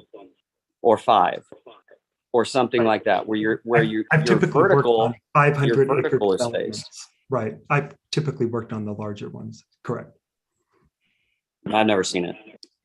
I've never seen it where you have. But I just like, want to make sure the planning commission understands that before we go to the next one, unless there are questions. I do have a problem with that, with being no phasing plan. I mean, if you need to make changes to it, you can always come to us. We've done that with other projects that are out there, McKay. We've done that with Shoreline. We've done that with Deer Waters. So let me just jump in. We have a phasing plan related to infrastructure. Are you asking for something more than that? No, we just want to have an idea of when what is being built is going to be built. So from an infrastructure, because we have that and we've provided that multiple times. No, are you asking for like when each house and each commercial building and each specific structure is being built? Not each specific structure, but pods, areas of structures that would be built. So we would have an understanding of what is coming when. That's from both an infrastructure perspective, an earthwork perspective, and a fiscal analysis perspective for the community. Okay, so we have provided we provided an infrastructure phasing plan multiple times. We provided an amenity phasing plan multiple times. And the only thing that we've had discussions on related to pods is that once those infrastructure improvements are complete, we're going to open up everything. So if we have a commercial user that wants to come in day one, we're putting a commercial user in there. If we have a hotel user that wants to come in day one, we're putting them in day one. If we have someone who wants to build an estate lot, we're putting them in day one, or a townhome, or a villa, or a casita, or lodge. We're not trying to restrict this and say, oh, we're only going to open the estate lots day one, or we're only going to open the townhomes. For instance, go ahead. Sorry, what was that? Hello? I think there might have just been, I think there was just a little bit of feedback. No, Todd, no problem. I think that we understand that. I think that the issue is trying to get an understanding of which kind of bundle of housing would be built when, so that the community, so the town hall would have an understanding of these would be our staffing expectations, this would be our potential property tax gains, et cetera, so that we understand, and also a deadline. The town has always had a I'm going to do that. timeline. We can't do that. I understand that. And I just want to make sure that we understand that there is a disagreement with regard to that issue. If we go to number 5. But one thing I just want to mention about the MDA term of agreement, item number 6 on the MDA. It's very vague. The build out, the MDA shall be until build out. I mean, 50 years. I mean, what can that be? I mean, there really needs to be a term of agreement on that. And Polly had suggested 25. I actually suggest 20. I mean, because otherwise our hands are tied too. And we're taking a gamble here as a town. If you go down to number 5 on this, Don, I can answer a couple of things. Okay. We concur. We think, I know that Polly feels that there should be a timeline. I feel there should be a timeline. They did provide a phasing plan for the amenities, and maybe McKay, this is what you were speaking to. If you could scroll up just a little bit more, you could see the. We also have a phasing plan for the infrastructure that Todd mentioned, we've sent over numerous times. So here's the phasing plan for the amenities, so you can see that. But there was no phasing plan for build out or development, to your point, Donna. Oh. I saw that. I see your maps here in the MDA. I think that's great to have a phasing plan for the amenities also.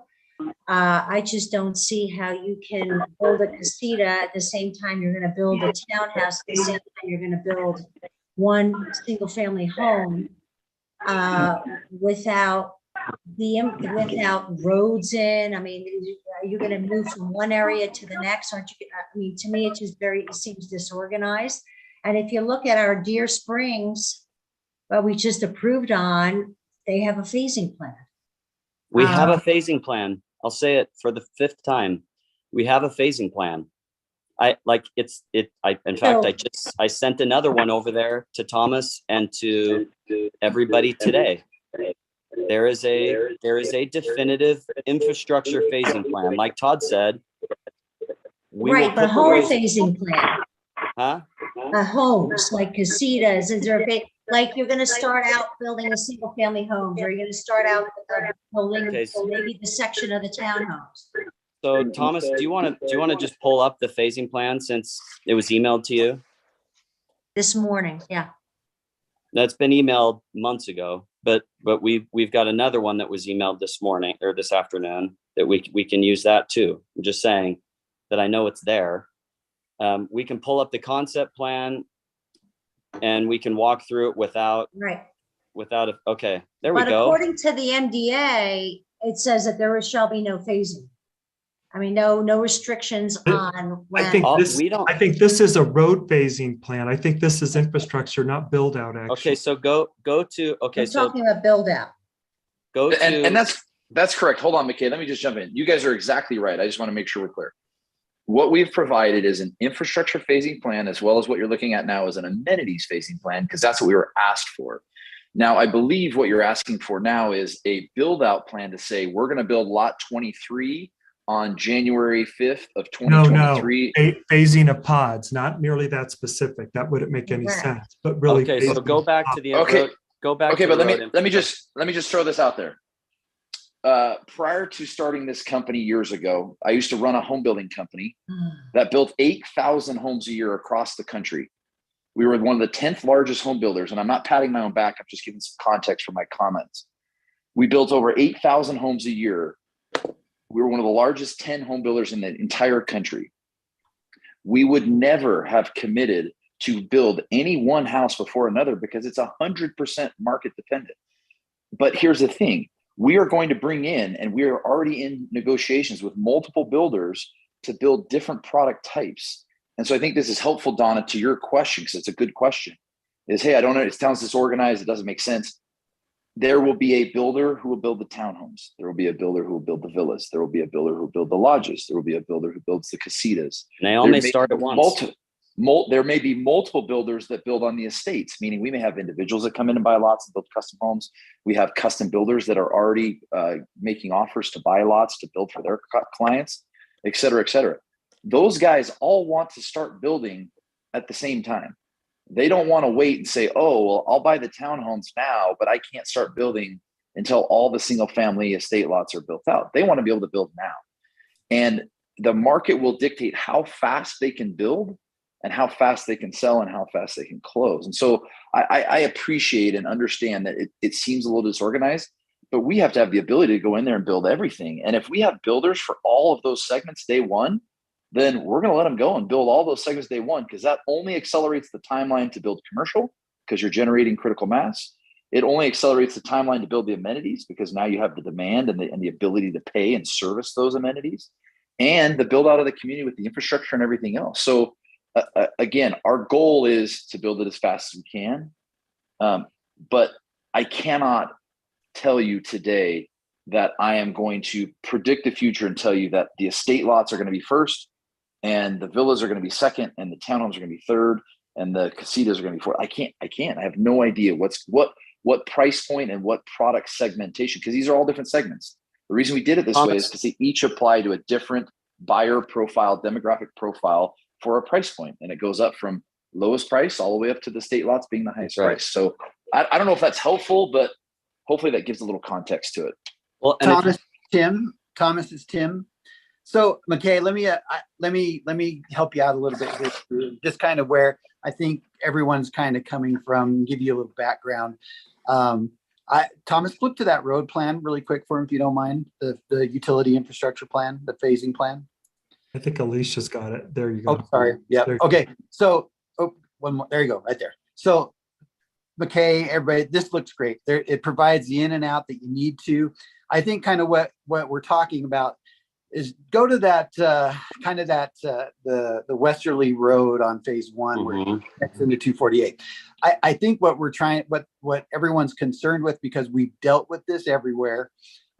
We don't want you to start building that first home closest to 248 on the west side, right? Because then as that home gets developed first and built, and then all of a sudden we have all this construction traffic driving by their house, and we're having that issue in Shoreline and other places. And so I think they're just saying, you know, this, from what I looked on your phasing plan, it looks great, right? You got your in and out like you're supposed to for fire, your secondary egress. I think what we're saying is, you know, start up in the cul-de-sac area first, right? And I'm not saying start there, but, and I know you're saying, well, it depends on who's going to come in, and I agree with that. But I think starting inward and working outward is kind of what council and planning commission would like to see, because again, you know, like we talked about when I met with you, that you're not getting all the calls a day about garbage and people waiting for trucks, and you know, construction traffic and all that stuff. And so building inward out to out is actually kind of what I think they're looking for. And again, that's kind of the phasing plan or pod area or a phase area that Thomas is kind of talking about. So hopefully that helps. So no, I mean that, if that's the direction that they were going, I guess I understand what it is that you're saying. If you look at this, and what I wanted to add to that, if you look at our phasing plan, you're right, Tim. That's exactly what we were trying to accomplish. We're saying, let's put the backbone infrastructure in first, so we know that we have an ingress and egress out through that secondary access. And FYI, we can make that second access the required construction entrance. Like if that's a concern, then we just say, look, we've got a construction entrance, and it's got to be. No, and I know exactly what you're saying, but I have this battle every day with the developers in there, because they hire different trucks and different construction companies, and we say you can only use this entrance, and they just don't, right? I mean, because it doesn't get communicated to everybody, and there's just no way to enforce it. But again, like I say, we are willing to work with you on this, right? And we're just saying, just kind of work with us as a staff so we can figure out the best phasing plan that works best for the existing community and for your new homeowners who are going to move in there too. Because again, we want to make sure that they have a great experience and they can get in and out and get kind of like a construction traffic plan. Got it. So maybe what we'll do is we will adjust this. The red road obviously has to stay the same, because as you know, Tim, we need that for ingress and egress, right? We need our backbone. And so from a phasing plan, and Todd and I, we don't mind like creating a bubble diagram. I think that's where Thomas was going. We just, to Todd's point, he's right, about thousands of homes a year.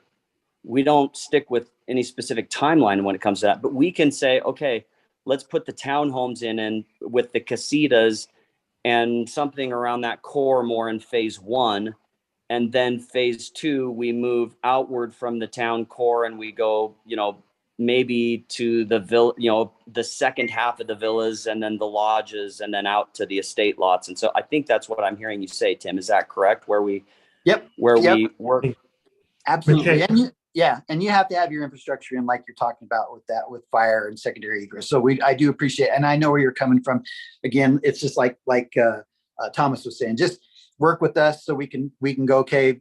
And I'm just let's look at that. Let's look at the cul-de-sac lots. And I'm just throwing this out as an example. Let's say those are 1 through 4. So we're going to say, great, you're going to go building permit 1 through 4 first, and then you can go, 5 through 10 after that, right? And so just work with us, because again, your whole infrastructure will be in roadway, and that's important. So it could even be slightly even more general, right? Because where you have phase 3 in terms of road infrastructure, honestly, in some ways, you might want to develop those houses first, because all of that construction is going to run down right by the hotel and everybody else to get down to 248. So you almost might want to think about the upper levels developing out first, down and down, because otherwise you're going to have That's what- construction That's going exactly right. what, that's exactly what I was going to suggest just now. Okay.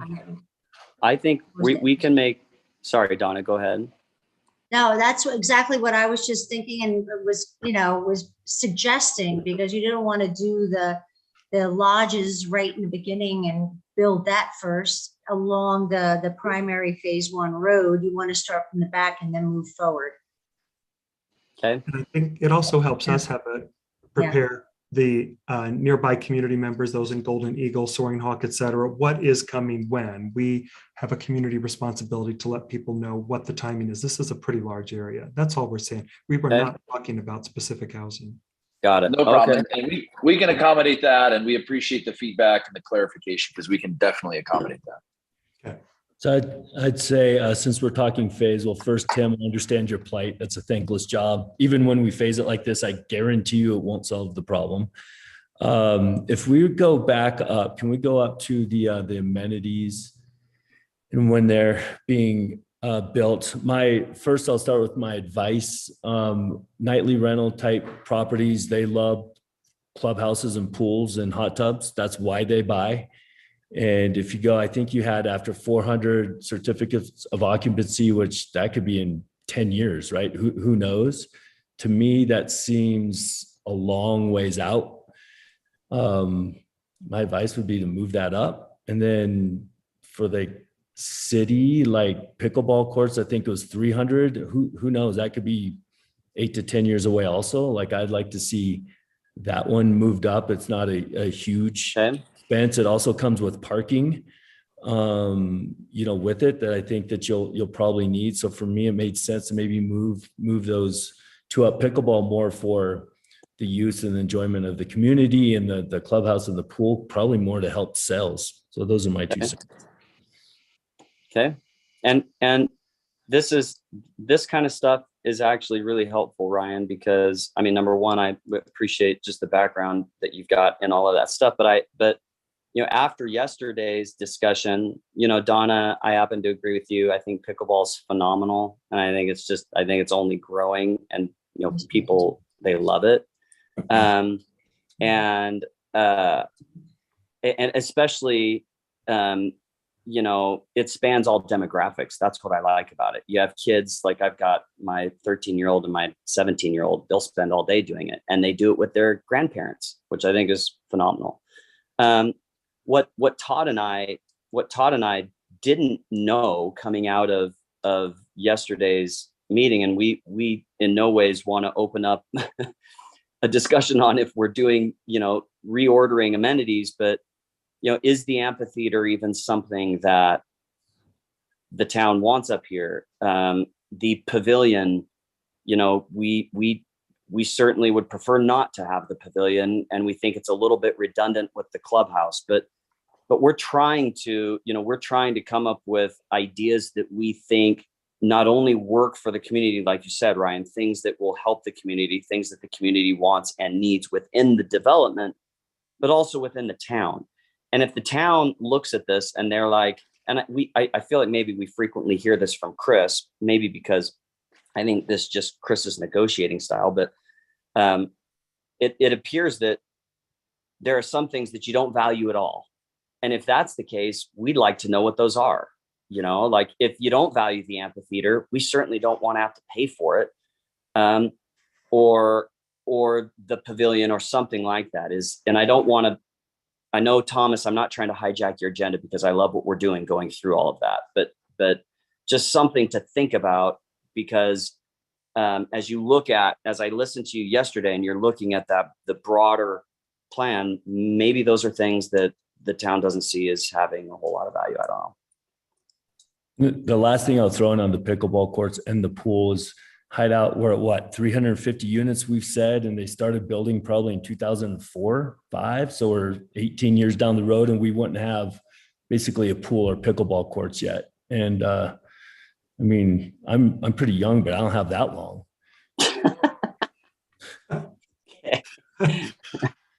Ryan, you're getting two of the pickleball courts in Deer Waters will be done this summer, so you can at least start. But no, I think, McKay, I think you bring up a good point. Actually, if you could go up a little bit here, Alicia, this is something we should think about. I don't think we have to answer it now, but there it is. Talking about some of the amenities that are duplicative that we have approved in other MDAs. But, I think that, McKay, to your point, if this project were to get approved and move forward, I actually think an amphitheater in this area is actually probably quite right. It's probably, you've got the geography for it, you've got the topography for it, kind of the setting over the pond. I think it does make sense. I think this was intended to have us internally, staff, planning commission, think about, would we want to change something that may have been approved on the other side of the highway down the road? Because we don't want to have three, maybe we don't need three amphitheaters. Maybe we need one on this side of the highway, one on the other. Maybe we don't need all three. I think we have to think about that though, but it was looking at it holistically because the town recently completed its parks, open space and trails plan. And we're starting to pay attention to some of the sequencing and timing. That was all it was intended to do. Well, and we agree with that. And the other thing I would throw out there, and again, I don't know who in the planning commission or who in the city council where interests are divided. The $2.5 million that goes towards the underpass, based on what I heard yesterday, the town could probably use $2.5 million for a whole slew of things that are maybe a better use of money. Now that's in the MDA. We're saying if that's what you want and you want it to go towards the underpass and it happens, great. If it never happens, you can use it for something else. Maybe there's a better use of it today. I don't know. That again is not something that Todd and I, we don't have a dog in that fight. We're just trying to accommodate what it is that the town wants, No, we appreciate that. Maybe we should go to number 6, Alicia.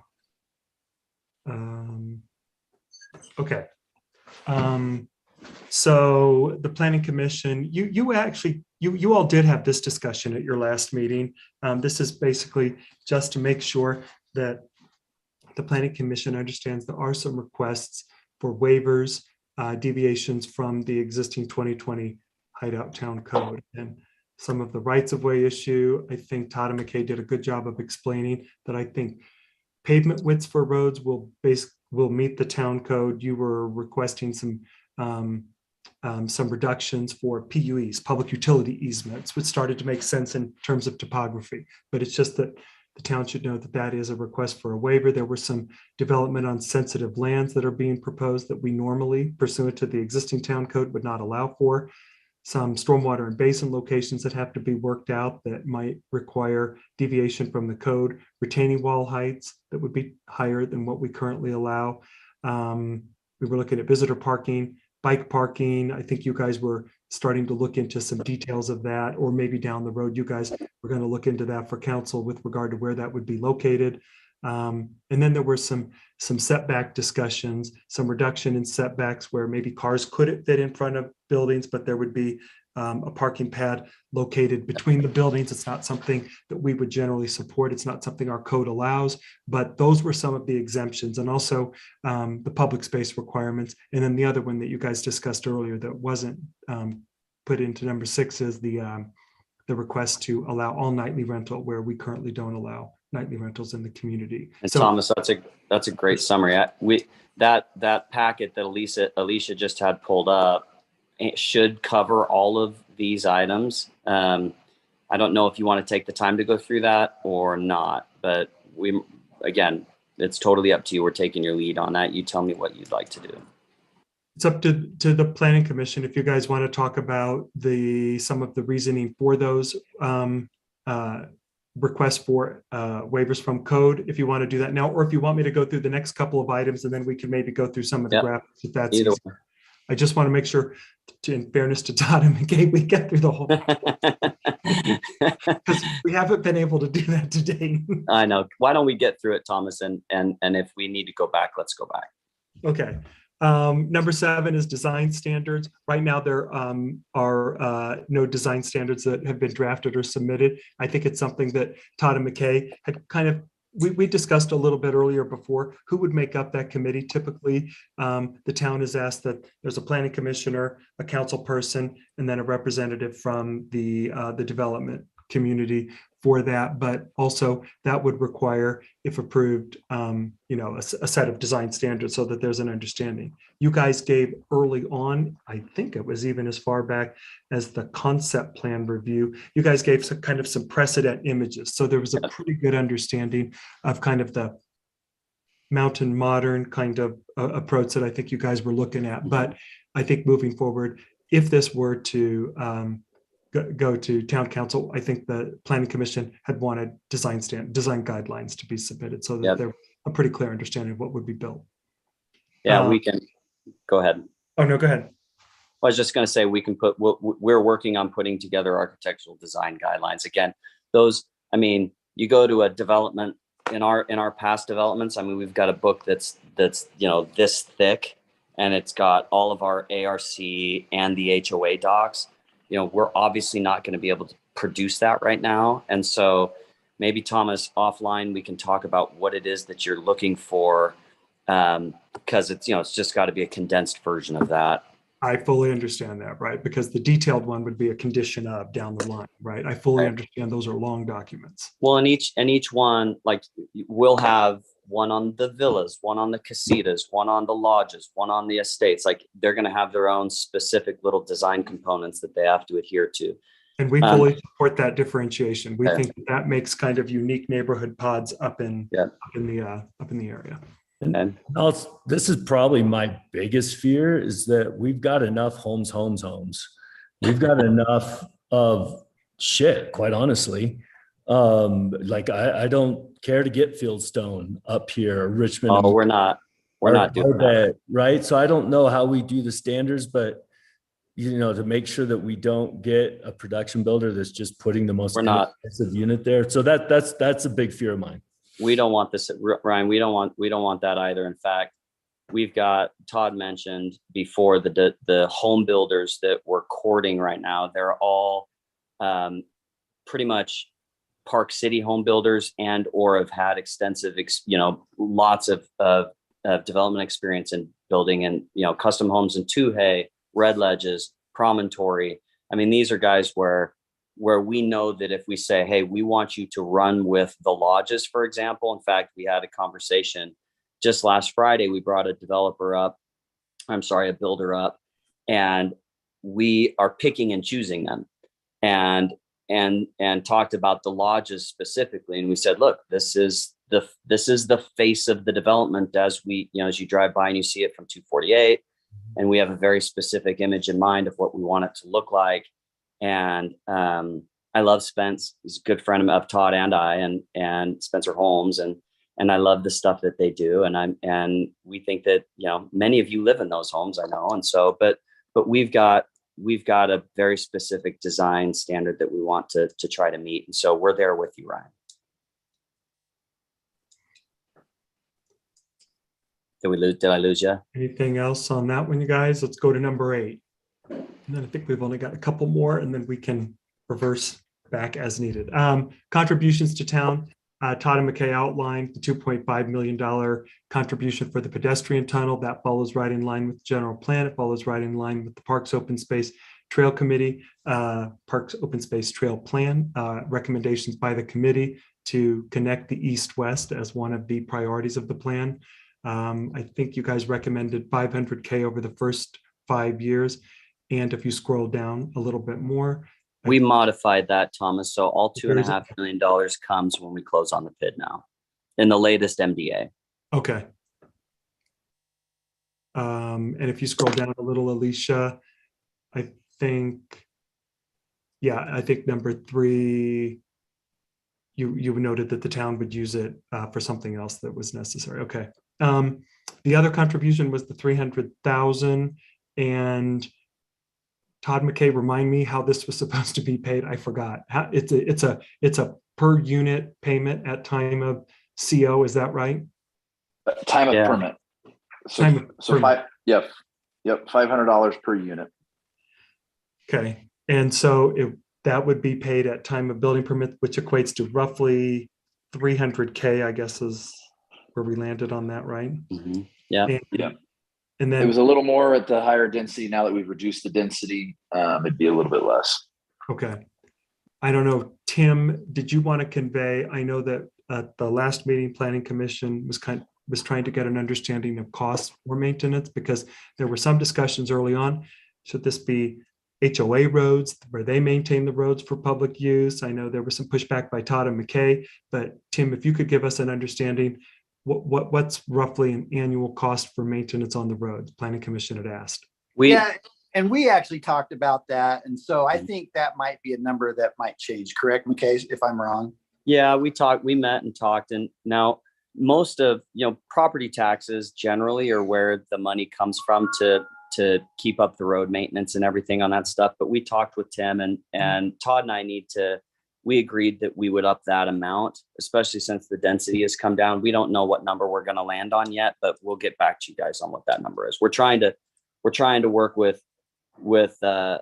Tim, and we know that maintaining all of those roads is not an easy thing to do, and so we're trying to work with you guys on that. So yeah, and just so council knows and planning commission that when we met, we looked at those numbers and we talked about it, and I was very glad that he was open, that McKay is open to that and willing to do that. And then I actually kind of pulled out some numbers based on kind of what the state has used in per mileage. So I mean, McKay, do you want me to throw out that number? Just Sure. So you have an idea? I mean, so right now they're looking at about, for the type of road that we're looking, which includes, the maintenance on ditching and shoulders and brushing and mowing, those sorts of things, repairing drainage structures if we needed to,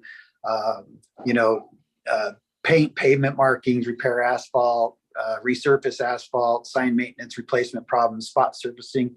It costs about between about $18,000 a mile. So if he's got about 6 miles in there of roads, and that could be, I think that's just when I kind of threw a quick scale on it. So it may be a little more, maybe a little less.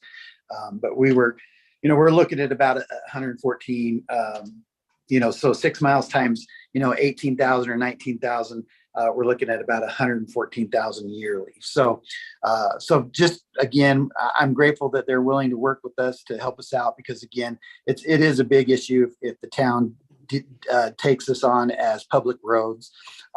And I guess I'll leave it there. And McKay and you, Todd, you guys can figure out what you want to talk about with maybe going private. I mean, I know there was a discussion about that at one time, and that's kind of segueing into what Thomas just said also. So thank you for letting me interject on that, by the way. no, and Todd, you can jump on in, but we had a really good conversation with Tim. It was super helpful, and we never intended the $30,000 to cover all the costs. We know that, property taxes, I mean, that's the point of the property taxes, that they're there to fund a lot of that.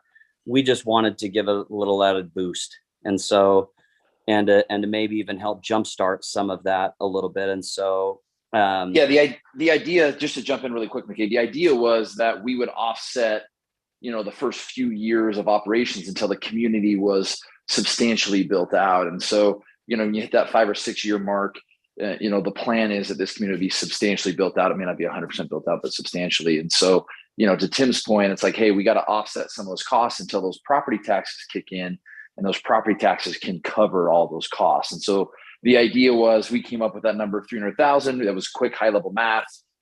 As Tim said, he said 6 miles, just over 5 miles of road. So again, it's about $100,000 a year. This would cover the first 3 years.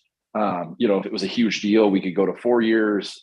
Again, we're not trying to be sticklers on that. We recognize that this is going to be a big project and a lot of maintenance for the town until those property taxes kick in. So again, we're open to that if someone has some alternative suggestion. So we can basically, I think what we do is we would reorder the math. So we've gone from 610 units down to 577, which is 520 ERUs.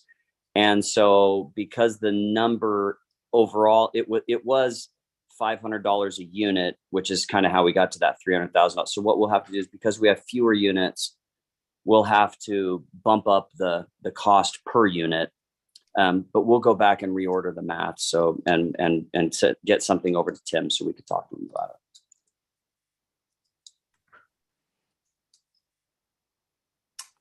Any questions on that, commissioners? No. Okay, we'll go to number 9, undisturbed land. Todd and McKay, I don't know if you guys have gone into any additional detail here. Early on when we started, they had looked at the map that noted it was 45% of undisturbed land. I think that as you guys move forward in the process and ultimately went to the town council, that number came down because I think there was maybe some mislabeling on one of the plans that said 45% undisturbed, and I think maybe what it was intending to say was kind of open space or unbuilt. I'm not exactly sure, but I know that That's correct. We've worked. It was a combination of the open space base. I think that 45% is where we're at right now. Is we have about 30% open space, of which 15% of that is undisturbed. And so I think what happened with our land planners is they just didn't. It wasn't something that we caught, and they didn't. They just didn't. I think they combined the two. I think is what they did. Yeah. So we're at about 15%. Undisturbed, and there are some areas on the mapping where you do have to build on lands over the 30% sensitive lands, right? I think you provided a map to that effect. Yeah, we've got, if you see, again, it would require Alicia to pull up page 5 of that, of those sheets. And this basically identifies everything that's over 30% slopes. And so what we're, obviously what we'll need is, in some of those areas, they're not large swaths. The red sections are where we're going to be going in there with our road. And then what we're proposing is so we're proposing to obviously disturb that. And then on a few of the lots, not very many, we're proposing that we can disturb 30% of the 30%, if that makes sense. So if you've got 30% slopes within a lot, we're proposing that we can disturb 30% of that. And again, looking at those blue areas, there's not very many of them. We can get our lots, for example, if you were to take lot 3, 4, 5, and 6, we can probably get our envelopes, our building envelopes within there without disturbing those slopes. But on lot 2, for example, we may have a small section, whereas the home is built in there, it's disturbing a portion of that. So in effect, those are the areas that we're talking about. Could you give us some indication of what the disturbed land will look like? Obviously, if there's a building there, that's pretty obvious, but where there is no structure and no road, what will the disturbed land look like? So that actually kind of dovetails into the discussion that we had over the retaining walls and the setbacks. Because if you remember, the discussion was we're trying to move the units closer to the road, like for example in the villas and the casitas, because the further we push those units out away from the road, and if the grade is running away here, if this is the road and the grade is running away from it, that home's going to be kind of floating in the air. And what we want to do is, instead of having the home stop and then chase that grade at a 2-to-1 slope all the way back to the existing grade, we would have a large fill section where we bring in dirt and we fill. To answer your question on what it would look like, what we're proposing is moving those units up, or in this case where there's 30% slopes, we put retaining walls back up in there to limit the amount of disturbance that we have. And so I don't know if that makes sense, but we've got another couple of exhibits that demonstrate that in response to the questions that you guys have. But in effect, by having a higher height restriction on our retaining walls, it allows us to cut and hold without disturbing the land behind it.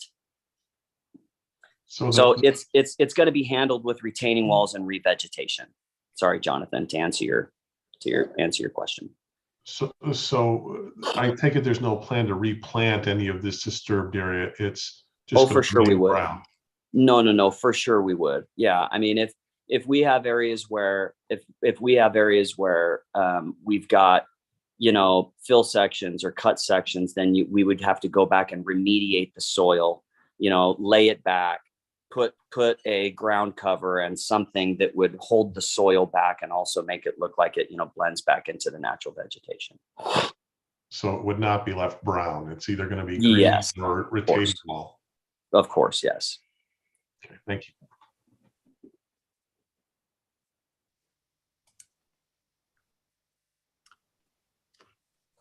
And I think the last two, at least if you don't mind going back to the report, I think you may have answered one of these already, and that is one quick question, just pertaining to that retaining wall. Because we've had developers before that are okay with just scarring the land and Hideout and leaving it. Does that come under your own HOA up there where they're like, hey, developer, we need to reseed, revegetate this land? Or how do we, I know you have the best of intentions, but how do we kind of know what's the oversight to that? Yeah, it's a good question. Actually, McKay, I can jump in and answer that if you want. Sure, go ahead. So, Councilman Ryan, it's really pretty easy. We're trying to hopefully going to introduce some ordinance here pretty soon that will require landscape, like a landscape bond, where they can come in, they do disturb a certain area of ground, that they will be required to reseed it. And if they don't reseed that area that they disturb, then we can use their landscape bond and do it and get it done by a different party. So we're working on that, and hopefully we can get that done here within the next couple months. But that should take care of a lot of the things that we see that current residents are seeing in town in regards to, developers and home builders coming in and scraping away things and then leaving it kind of bare until right at the end, and then they reseed it, or if they reseed it at all. So we're working on that. Hopefully we'll have something in place to where we can have a bond where we can get that done and reseeded as soon as they're done, basically grading that area. It makes sense. and it could be, Todd and McKay, we'd probably want to work with you on that, because right now we do have language in our new ordinance that doesn't allow for the scarring of the landscape, right? And replanting timelines and materials, et cetera, right? But if we're okay with that. And that might be something we want to put back into the Sure. MDA, because right now that's taken out. And so maybe that language goes back in to ensure. Yeah. Okay. Yeah, I didn't realize that there were I don't think we took out any language regarding requirements to reseed. But I think it was partly the area in the retaining wall section, and then there was a secondary component in the sensitive lands overlay section, which talks about re-veg and what you can and cannot do. And so maybe some of that language, because right now the MDA takes all that language out. Maybe some of that could go back, might stitch it in. Yeah, we're happy to put that back in. That's not a problem. Yeah, we don't, if we're gonna go, grade a section, and particularly if it's a 30% slope, and then we've created a retaining wall and we've disturbed something, we're okay going back and re-vegging and reseeding that. That's how we've planned to do it. Okay. And I think the last one I had here is kind of ties into density. And I think you answered this a second ago. You said the total numbers now are 520 ERUs and 577 keys, units, doors. And Thomas, that includes 28 affordable housing units, which next question. Okay, thanks. Yeah, which the town has asked us to put back in. So in effect, actually, we came down, 28 units more than that. And the town has asked that we put those back in. That's, Todd and I are totally indifferent. We think that there's a benefit to having that there because, people who are working in the hotel or in the boutique hotel may have a place to stay. as we also talked about before, the economics on that is really challenging. We walked through that before. Basically, affordable housing is 80% of the AMI. And what that amounts to, what it kind of back ends into, is about a $2,000 a month payment, which is going to be a real challenge. And so if that's an important thing for the Planning Commission and the City Council, Todd and I will work with you. It is more of a burden than it is to us, a help in some ways. But again, there's also a part of us that understands the need for it. And not only in Hideout probably, but in all of Park City, it's a challenge, So, we had thought, well, we know Brockbank's got those apartments that they're doing down the street, and maybe that would satisfy that requirement. But again, we're taking your direction on that. McKay, how much you going to move the homes forward towards the road from the existing setback requirements? So if you look at, Alicia, would you mind pulling that up again? And if you could go to page 16.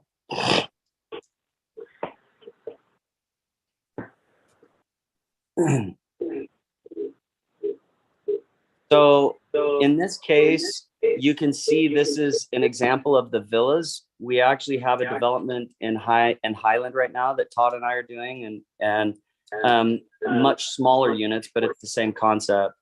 So you've got like a 20-foot drive approach that goes over that 10-foot easement. And then the house sits an additional 2 feet off of that. So that's where the setback is. It's 2 feet behind the right of way. Now, when we say the right of way, again, it's not impacting the pavement.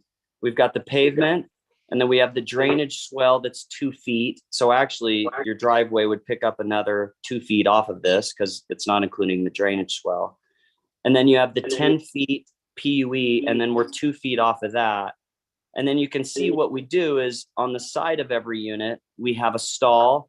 And actually that 12 by 20 is plenty of room to get another stall horizontally because you've got that 10-foot PUE. So that's an example of how we're moving that unit up. So it sits basically, it's 12 plus the drainage swells another 2.5. You're somewhere between 14 and 15 feet off of the pavement.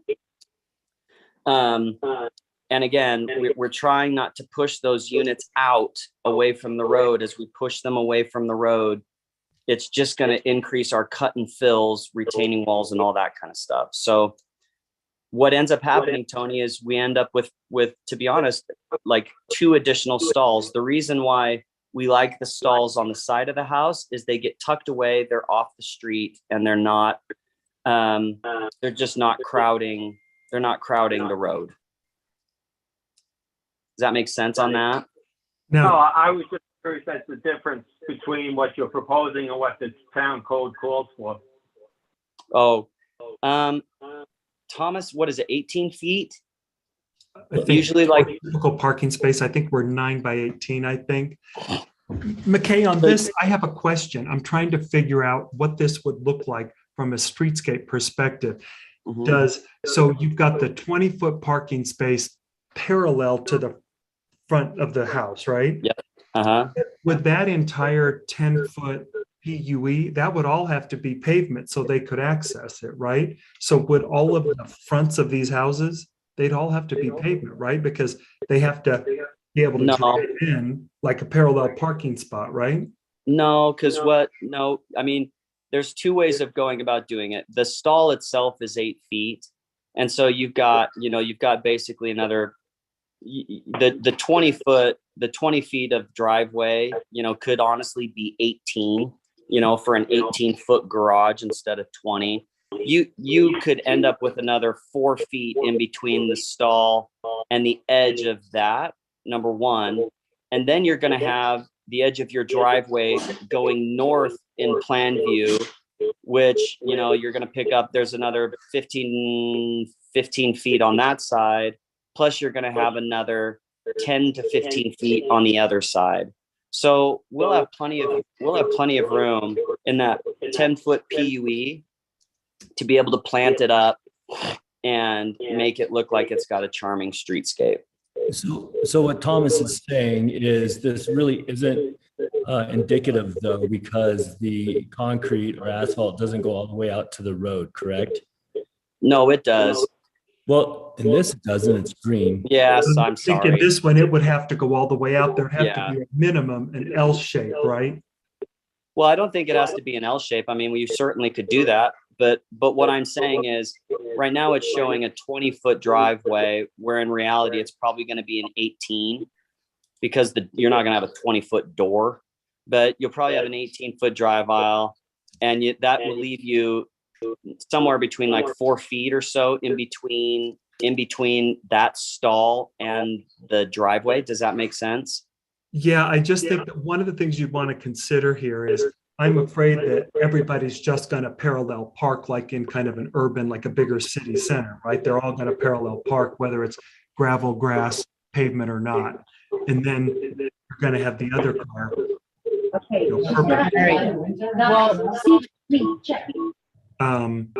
And I think as you guys think about this in detail, you also may want to stagger the setbacks. I know that there was a discussion to save retaining walls in the back, but otherwise, this is a pretty dense urban piece of building fabric in this area on that hillside. Oh, not really, Thomas. I mean, it's certainly not even close to as dense as what you see. I don't remember the name of the subdivisions that are existing in Hideout right now, but it's not nearly that dense. And if you look at the overall site plan, the way that the roads bend is it's going to naturally create some movement, in the road and things like that. And to be honest, you have a relatively small section of road that actually faces that will be seen, I guess. But a really good, where we've taken this model from is some high-end homes in Shooting Star in Jackson Hole. They've done the exact same thing, and I can send you the images of those. They're super, super charming. Their units are 30 feet wide. They've got this really charming porch that lives off both the side and off the back. The back of the unit has these beautiful gables with 2-story glass. I think to be honest, I think that they're going to be dynamite. I think it's going to be a dynamite unit. And typically, Thomas, as you know, I mean, we're used to dealing with a 4-foot park strip, right? We've got a 10-foot, we've got 10 to 12 feet to plant up and everything instead of a 4-foot park strip. But to your point, I think that there are opportunities to move these units back and forth without question. I think that there is. And then these will have 2-car garages. Is that? Okay. My advice would be like, you probably want to show it with 20 feet. You don't want people, I mean, you can't even turn your wheels without maybe driving off that little pad. So maybe just see what that looks like with 20 feet. You're talking about the driveway, Ryan? Yeah, I don't think you want to narrow it down to 18. I think more than likely it's going to end up at 20. And, maybe a better representation would be to show us 8 of these in a row type of a thing. And, the L idea wasn't a bad idea, but, maybe they flip-flop, right? Or something like that. But a larger picture of this would probably give us a better idea. Yeah. So what you're saying is, maybe one of the unit flips. And so you have 2 stalls next to each other. Is that what you're thinking? I mean, that's not a bad idea, actually. I don't know. They're not answers. I think the 18 feet is too narrow. And then, like to Thomas's point, there's going to be a lot of concrete on the front. So maybe just show that. And then if you do 8 of them in a row, you'll have a good idea of what that really looks like in practicality. Mm-hmm.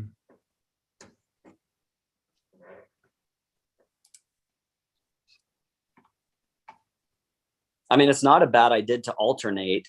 And I will say, I mean, I don't have that much heartburn on 10-foot setbacks. I'm in Soaring Hawk where there's 6 feet, right? And building to the inch literally. So it's something that we already do in Hideout. I think there are opportunities, Thomas, to move them back and forth. Like wherever we fit flatter ground, we can push those back, you know, just from a design aesthetic. Like if we hit like where we've got topo, maybe we pull them up. Where we don't, we push it back. So we alternate like that. I actually, Ryan, you may have just thrown it out there off the cuff, but maybe alternating where the unit on the bottom is actually flipped. So the two stalls are next to each other. You would end up with the two other units maybe slightly closer, but you get two units that are wider apart, if that makes sense. Like you get a wide, and then the next unit might be closer together, but then it has way more breathing room on the other side. That's not a bad idea, actually. And you could even think about mixing and matching, right? Yeah, alternating it starts to give different shadow patterns, and if you do stagger a little, maybe better views depending where it is. Yeah. Yeah, I like that actually. I think it's a great idea.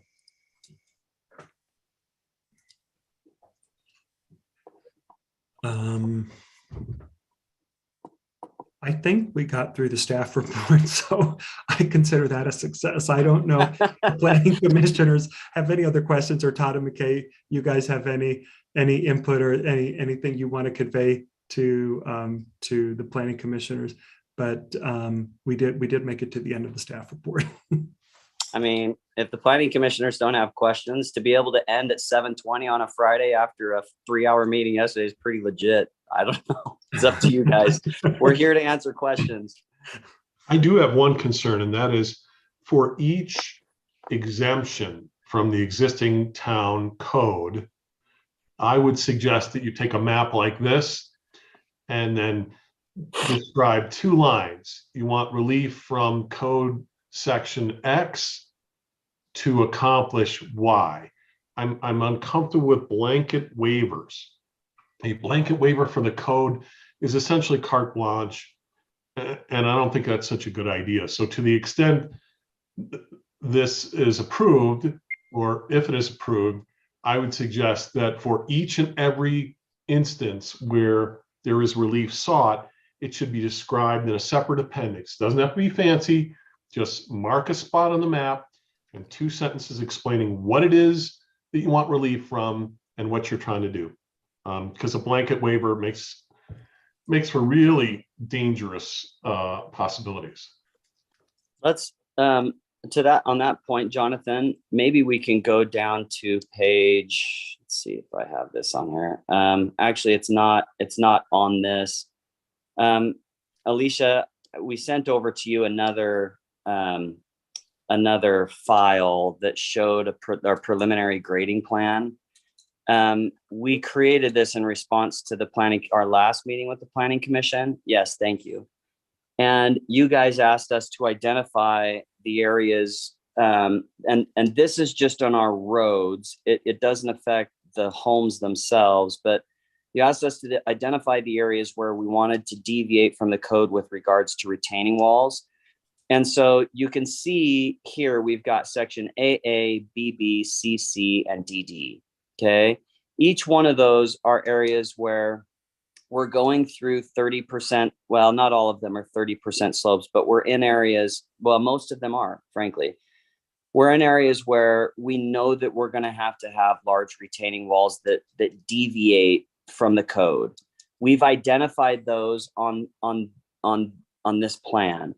What we haven't identified is where we think these might occur on some of the single family homes. We don't think, maybe, and to answer your question, Jonathan, maybe what we do is we create 2 sections of the code, one that applies to the infrastructure and one that applies to a single family, like to a home, because we don't see us having the need to deviate much from the retaining wall code on the home. It could be a smaller standard. It could be a smaller standard. But if you look at the next page, so remember AA, BB, CC going left to right. So Alicia, I don't know if you can zoom in on that first one. Thank you. So as we come into the development, if you remember, cross section, Main Road 1, section AA, that's that first section. And if you remember on our 3D diagram, That was that area where we had those retaining walls that were kind of terracing back up. What we know that we are going to need are 3 retaining walls that are 10 feet tall. And we're proposing that we go up 10, step it back, go up 10, step it back. And so it's going to be 30 feet tall for a section in through there. Then it'll probably drop down to 2 10s and then down to a 10 and then down to nothing. Part of this actually grew, and it grew in response to a meeting that we had with Tim last week or the week before. Originally, we wanted another deviation from the code where we can go to a 12% grade. That means, if this is 10%, we wanted to be able to go up a little notch to 12. Tim just said, McKay, Todd, that's for our snow plows, it's like non-doable. So we said, okay, we'll keep it at 10. Well, what happens is that cuts down, right? Like, because we can't climb as high, we've got to cut down, which then creates a higher retaining wall. So that is one section. Alicia, if you wouldn't mind going back up. Well, you could stay here. Section 2.2, section BB, behind this road section, drive 2, sorry, not CC, Alicia, it's the BB. That is that's the drive to get into the hotel. As you come around, now you will never see this road, from anywhere. It's going to be completely blocked and it's back up on the back side of the development. But again, that's 3 retaining walls that are 10, 5, and then 10. And then section CC is back behind the townhomes where we abut the north property, Golden Eagle. And because we're abutting that property, we need 2 retaining walls there. And then section DD is actually where that easement is that Golden Eagle has on the property. There are 2 10-foot retaining walls there. So Alicia, if you wouldn't mind going back up, just to refresh, AA, BB. So AA you will see that's coming into the drive. But again, we're going to make that look pretty, just like we did on our 3D diagram. Section BB is behind it's up on this back section. You're never going to see that. Section CC you'll never see, and section DD you'll never see. If you remember on the property, this is way back on the back side, and you won't see that. So Jonathan, we're doing the best we can right now to identify that. As we go from these preliminary grading plans into final, will those deviate a little bit? It's possible. Like, could we move a road one direction, or we look at the layout of the townhomes and it's just not working right or something, or Chris or Glennis doesn't like a cul-de-sac, and so we get rid of something. We don't know. And so we're trying to say, look, we're identifying generally, these are the areas where we know today we're going to have a challenge. With regards to the single family lots, we can go back and look at those too. But most of those will be internal. I don't think we're going to have much of a challenge with the lodges. I think we're going to be generally okay with the lodges. We'll have our guys take a look at that.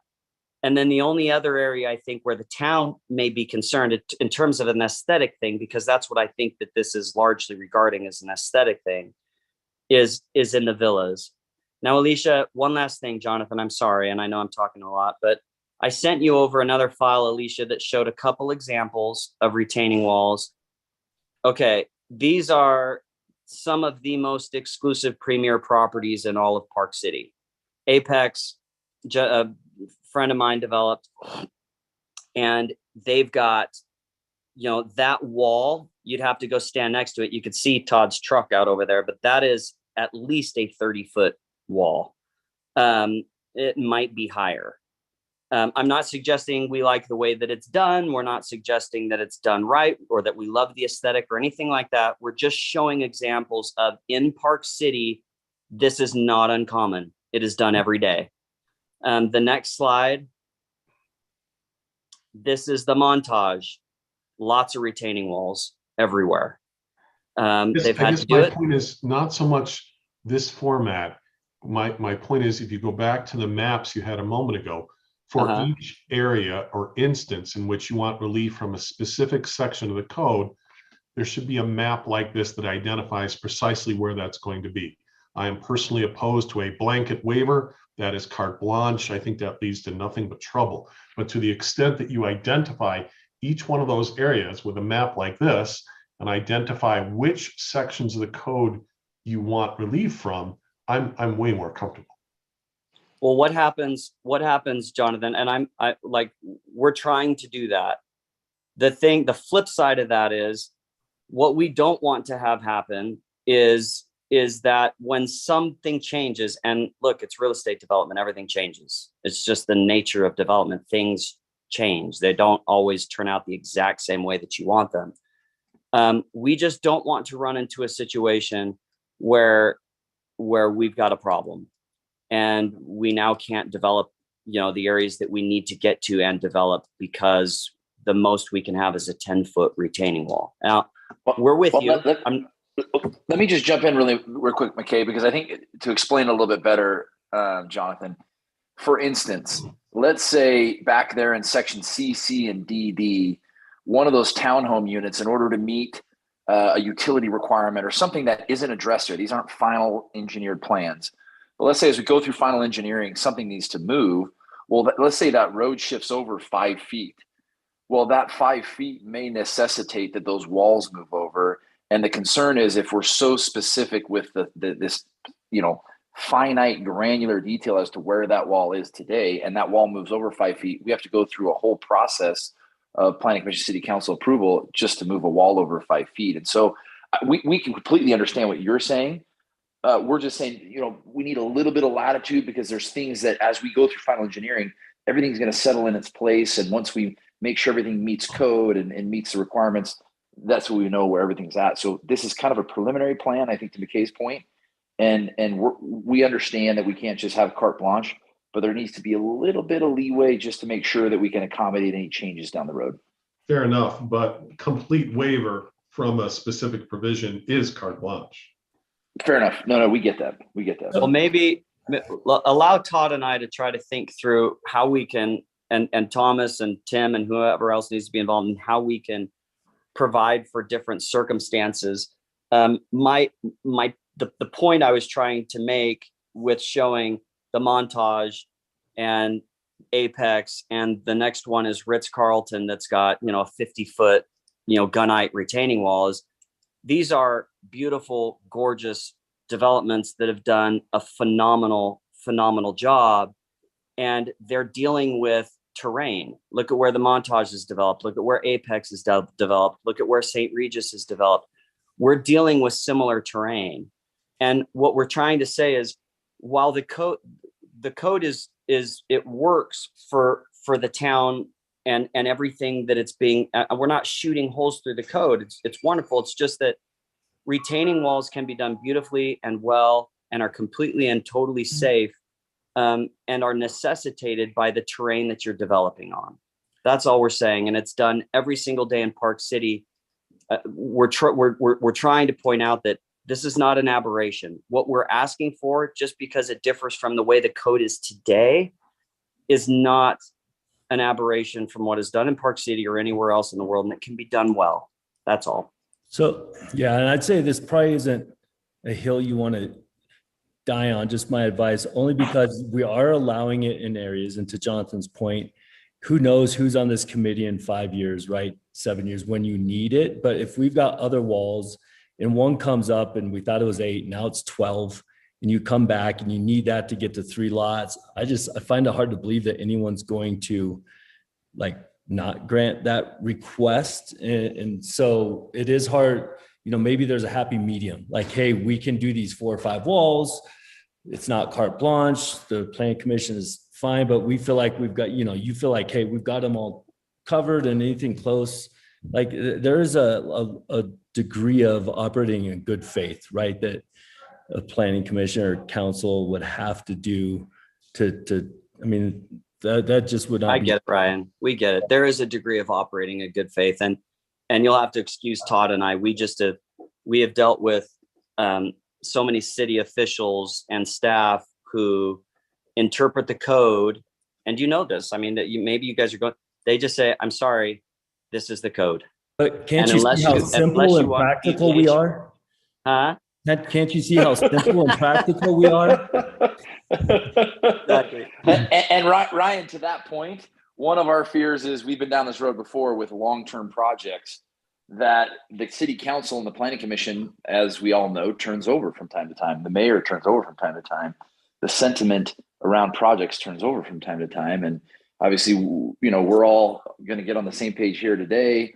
And then we move down the road tomorrow and it's a different cast of characters and they may not feel the same way, I guess is the concern on our side.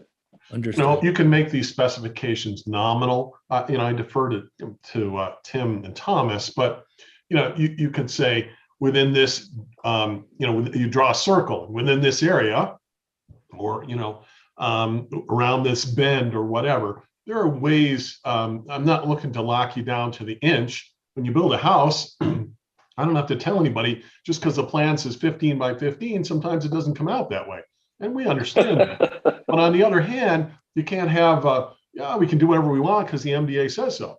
That's what I'm concerned about. Yep, we get it. No, we totally get it. Let us refine that down a little bit more. Obviously that'll be one of the conditions, but we'll definitely refine that down to make sure that we can meet that request.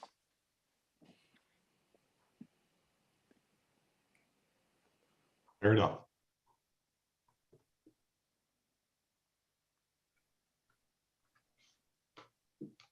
Any other questions from the commissioners or Todd McKay?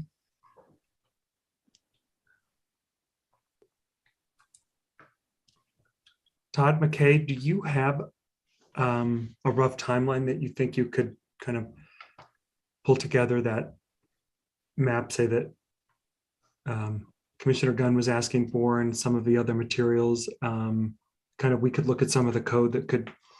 Yeah. Is there a timeline that you guys are thinking that you need? Well, let me just recap. This is what I have written down. So we've got. So the first is we need to reorder the amenities. Maybe we move the pool, pickleball court, some of that stuff up and some of the other stuff down. Yep. The other is architectural design guidelines. I'll tell you that one will take a minute. If you want us to get into alternating the villas and showing that, Thomas, at this juncture, we're happy to do that. That won't take very much time. If you want to see that, we can provide that. I don't know if that's something that and staggering them. I don't know if that's something you need. And then the other thing that I have is the retaining walls. We need more color on. We need to craft new language, and also need to identify what other areas in the actual lots themselves, not just the roads, but the lots themselves, where we may have retaining walls that are required that are outside of the 10-foot retaining wall. Am I missing anything?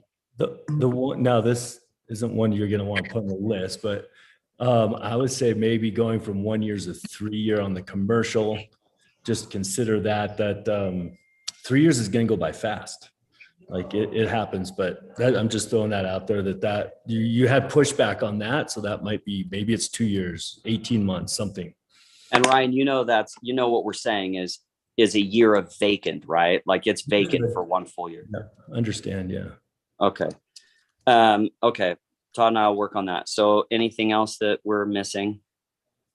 I think, McKay, you had also noted you guys would start to really look at the concept of phasing, kind of bubbles, so that. That's right. That's right. Yeah, we need to include a fit. Yeah, we need to change the phasing. And you guys had kind of noted that maybe this could be a 6-year project, maybe it's a 5, maybe it's an 8. I think thinking about a timeline, a rough timeline, would be helpful overall. Okay. As long as we're not held to it, we are happy to put together projections. One of the things Todd and I didn't even mention is when we put in that backbone, like we can go today with any of that product. And so we'll make adjustments. We'll make adjustments on that. So, okay. So the things that the reordering the pool to pickleball court, clubhouse and stuff, that's a discussion we take and just figure it out. Oh, we need to talk about, I'm sorry, it's the road maintenance. That's easy in terms of, these are just changes to the MDA language. So we got reordering the amenities. All, talking about the villas and how to lay those out, relief from the retaining walls, the code on the retaining walls. And it's probably going to take a week. Phasing plan is not a big deal. Road maintenance, not a big deal. Architectural design standards is a big deal. That will take a little bit. I just need to talk with you, Thomas, maybe offline, and figure out what specifically you're looking for. And I think we can also kind of work through some of the ordinance stuff, right? Because I know that'll take some time too. What gets woven back in, not. Oh yeah, that's right. That's right. We had the slope remediation. That's right. We can do that. If it's language, crafting language in the MDA, Todd, you can jump in. I'm not worried about that kind of stuff. I'm not worried about the phasing plan. That's easy fix. Alternate, like talking about the villas and how to move those back and forth or alternating in those. That is an easy fix. Reordering the pickleball court and the amenity, the phasing plan on that is an easy fix. It's really, when it comes down to it, is showing a map of the retaining walls, because that's a full, we've taken the slope analysis to a certain level. What we'll be asking them to do is take it to a full nother level based off where the units are going to sit. So that may take a minute, and then the architectural design standards. So everything else we could, Todd, give me an idea. What do you think? A week to turn around most of this stuff, maybe the retaining wall stuff. I got to get together with the land planners and just see what they think. The long lead item is the architectural design standards, but that just completely depends on what it is that you're looking for, and understand, like we talked about before, we fully plan. We've been working with Sotheby's. We have a massive marketing team that we typically go hire and engage, and they create this whole marketing plan that helps inform our architecture. So as long as there's an understanding that it may not all be, I'm just use a crude example. They're not, like, if we chose cabins, they may not all be cabins. They may go to a Rocky Mountain Modern. And you know what I'm saying? There may be more variation to the architectural styles that we have. That's going to, I can't tell. I don't know exactly what that is today until they get engaged and help us in more detail. We can talk about materials and glazing and how much stone we want to have. If you want to get into that, that's like, it's getting kind of granular into some of that stuff. But I'm just telling you, I've gone through that before. That takes a long time, Thomas, as you know. We give our builders a book that is like this thick, and it's got all of our architectural design guidelines that are, it's an inch thick worth of stuff, plus the HOA docs, plus the construction guidelines, plus. So I guess I just don't know what level of detail you're looking for on that, because that's a lot. It's potentially a lot to provide. Okay, well, I think that we can probably work through something. I don't think we're thinking a full set of guidelines at this point, but sure, somewhat of a reduced, a clip note version of them, I think, is probably what the commissioners are looking for. I can work with you on that. And then what about Tony's concern about, phased water acquisition versus some demonstration that you've got all the rights up front? Did you outright reject that, or is that something that's still on the table? Well, I think the way that we've handled that is as good as we can do it in the MDA, which is to say, if we don't prove that we have water, we're not developing, right? Like we've got to demonstrate that, number one, we have the shares and JSSD has the capacity. Without that, nothing's going.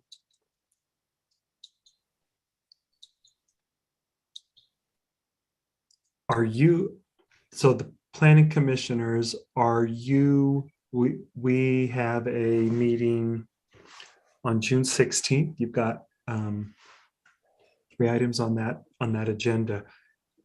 Is this, Todd and McKay, are you guys thinking that is a meeting you could potentially make to update them, or are we looking at requesting a special meeting? Alicia, are we looking to continue this? Is that what we're doing? Does that okay, I'd like to make a request here. What's happening with the survey? Because it seems to me that will have a big impact on everything. And I think we really need to get that survey out and get the results before we go further, because we've been going on and on with all these details. And I'd really like to know what the community thinks about everything before we spend more time. Agreed. Alicia, did the survey go out today or is it tomorrow? So there was some back and forth. I don't know if you saw, Rachel, I sent the test link to everybody last night. And so there was some back and forth on some updates and questions and things. And I was really, really busy today. So I apologize. I didn't get it out before the meeting, which was my goal, but it didn't happen. So I'm going to make those updates and get it out as quickly as possible. So it'll either be tonight or tomorrow morning. So. I mean, we saw some of the details in the survey. Surveys are always interesting because there's like an endless number of facts that can be extracted from any kind of survey. They're very difficult to gauge and hard even in the drafting of them, because no matter how you draft them, they always have a bias that's built in. Are we saying that the Planning Commission is wanting to not make a recommendation at all until you get the results of a survey back? How long do we anticipate it'll take to get the results? I think the intent is that the survey goes live today or tomorrow morning, and we should finish it up by Sunday the 19th. So a little over 2 weeks. So it's not a very long duration, and it may be better if you all are willing to do a special meeting to hear the boulders when they come back with their updates. Then you would have the survey input as well. I'd be willing. I'm ready to vote tonight.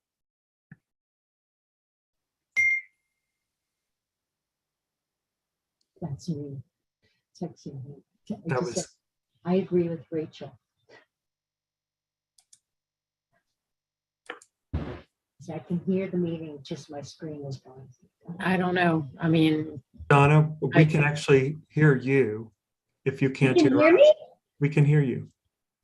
That is so weird. It shows My on screen is totally gone. It shows you that you're muted, and it's strange that we can hear you, but we can. I don't know what happened to my computer. It's But showing I- up on Rachel's phone. Are you with Rachel? There I am. I'm Yeah. back. Okay. Okay.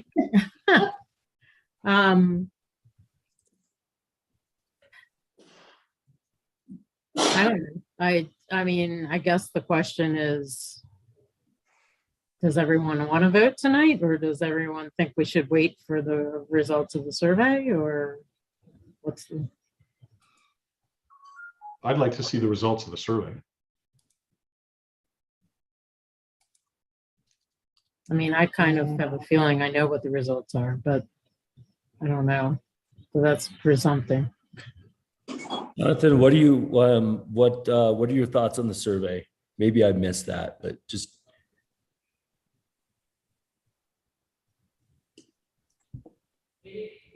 I'm not sure I understand your question. So like the topography, you think the topography will change, the like lot lines? I'm since you're not on board with that, I want to understand, make sure I'm okay with it also. I guess my thinking is, there are questions about the trade-offs, and there are questions about, not so much the granular details, because that's nowhere in the survey. But the survey does attempt, at least, to try to gauge the community's feel for the trade-offs: high density, lower taxes, and of course the vice versa, and then some other issues as well. And my thought is, given the lack of public input so far, it would be nice to have the pulse of the community anyway. That's my thinking. I got you. The survey that's going out. Okay. If that's the case, we could make sure that we schedule this meeting after the 19th, so you would have time to see the results of that. Do we think that we need to have the survey out for that long to get adequate response? Is that the thinking? We were just thinking a couple of weeks might be fair. Just, it was somewhat of a random number, I think. Sure.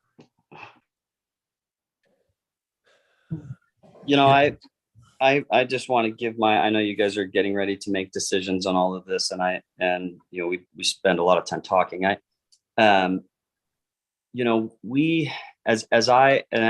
Todd and I try to be as objective as we possibly can. And I know that it's hard for us to probably be that way sometimes in your eyes because you feel like we're self-motivated. But,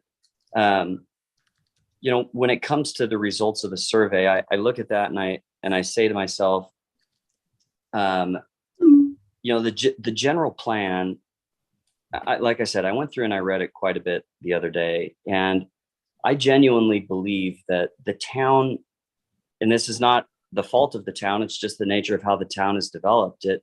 It does preserve a lot of that small neighborhood feel like you talked about, Thomas. There's no doubt about it. But without question, it contemplated higher density developments, resort developments.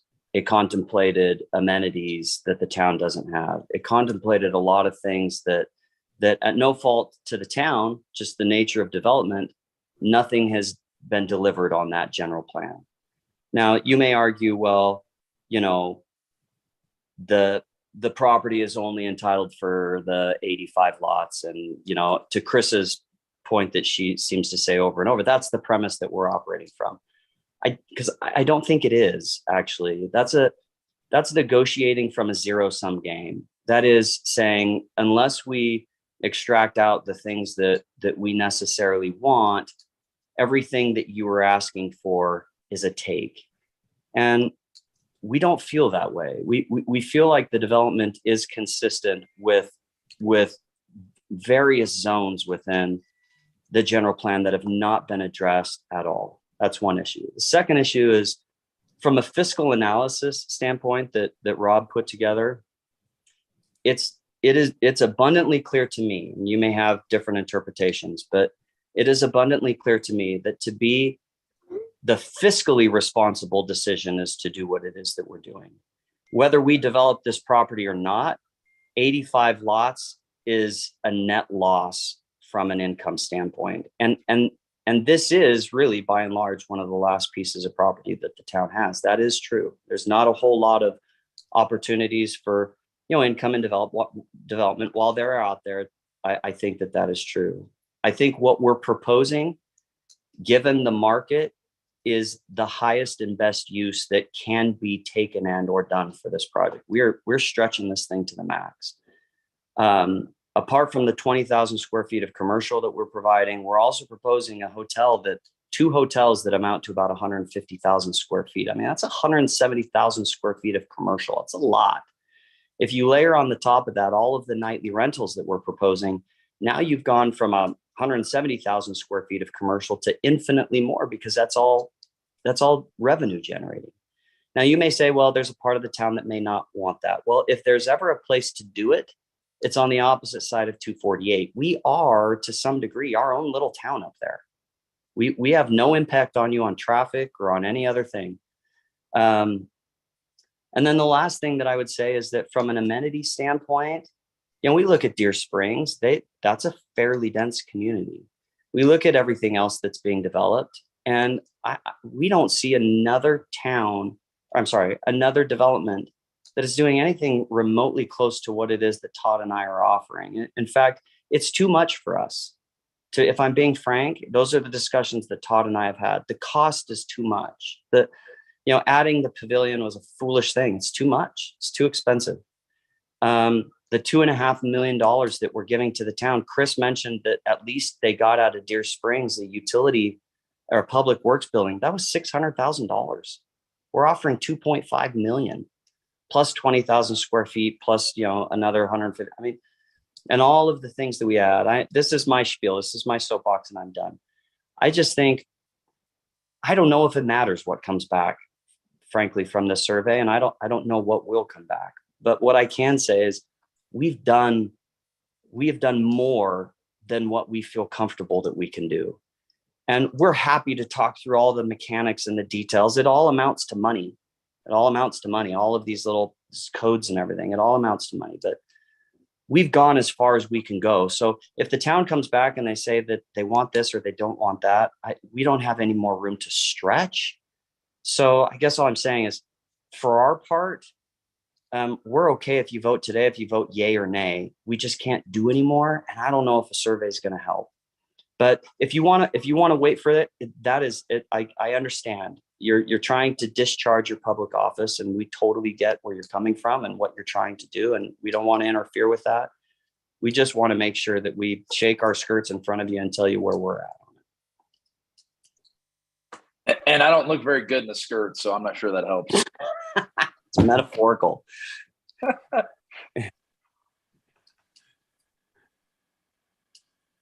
Anyway. Is Tony on? We have Tony still.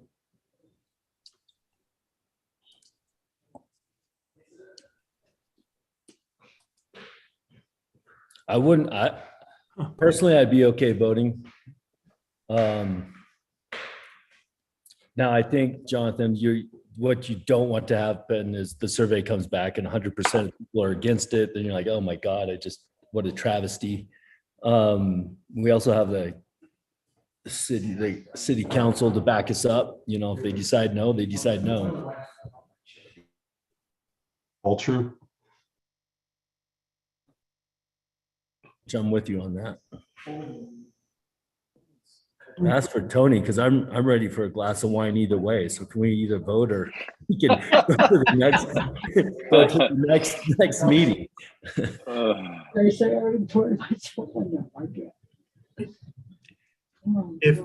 If you all decide to continue it, I'd recommend that you do it to a date certain after the 19th. If you wish to vote tonight, of course, that's fine too. But if you do that, I would say maybe the Wednesday or something after the 19th. What is that? I think, Alicia, this would help you if it's a date certain, correct? If we went for maybe Wednesday, the 22nd. Is the intent of that, Thomas, to get it to, is that after the survey comes back? Is that why? That's the only reason I was saying that. Got it. It's 2 days after the survey is complete.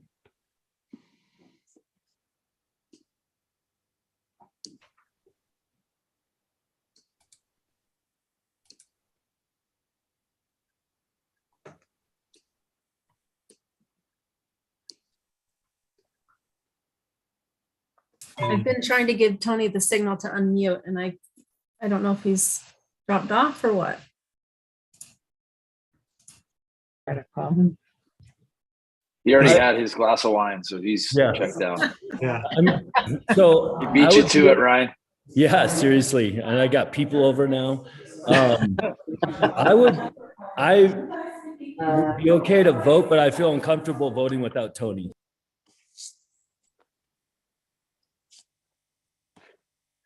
I kind of feel the same. I would almost recommend that, given some of the input you provided, I think that you might want to get some of that information back, get the information from the survey before you make a decision. I could vote tonight too. The question is, can we get a hold of Tony? If somebody wants to. Can you hear me? Oh, now he's back. Okay. Well, my preference is to wait till we get the rest of the information back. Even if it is voting on the 16th without the full results of the survey. Thomas, do you think we would get the results are going to stream in, or will they come in one batch? No, they'll stream in. Alicia, you might be able to answer this question. Do you know if Carol sent out the newsletter today with timelines for that? You know what? Usually she sends us a copy, but I haven't seen a copy today.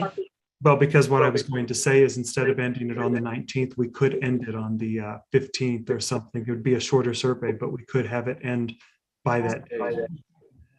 My thought, honestly, I know I'm traveling on that date, and if it was possible to change it, I'd be happier. My thought is, if they don't respond in 5 to 7 days, they're probably not going to. What are you looking at? I'd agree with that.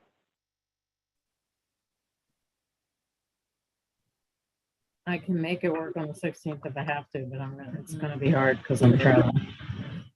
And I think the 16th is your regular meeting, right? Yeah. Yeah. Continue it to the 16th. We have a couple of other items, but we could continue it to that point and then just discuss the salient items and the survey input and the decision. Were the And Tom, options, we still have to open this up for public comment tonight. were the options to meet on the 16th, did you say? Because we have a regular meeting, or was it after the 19th on that Wednesday? What were the options again? I'm sorry, I missed that. The 16th is your regularly scheduled meeting. We were Oh. thinking of leaving the survey I open. can't hear you. Can other people hear me? I can hear you, Thomas. Yeah. I can hear you. I'm unmuted. I don't understand. Well, We can hear you, Donna. I can hear you, Donna. all right, now I can hear you. Okay. Okay. So were you talking about the 16th? No, we can't do the 16th because we have a regular meeting. No, But you what could, about you could add this onto Wednesday your, after the 19th? you could do this on your regularly scheduled meeting on the 16th. Okay. With a couple of other items. Or you could wait until the 19th and have a special meet, or after the 19th and have a special meeting. Or sooner. Or sooner.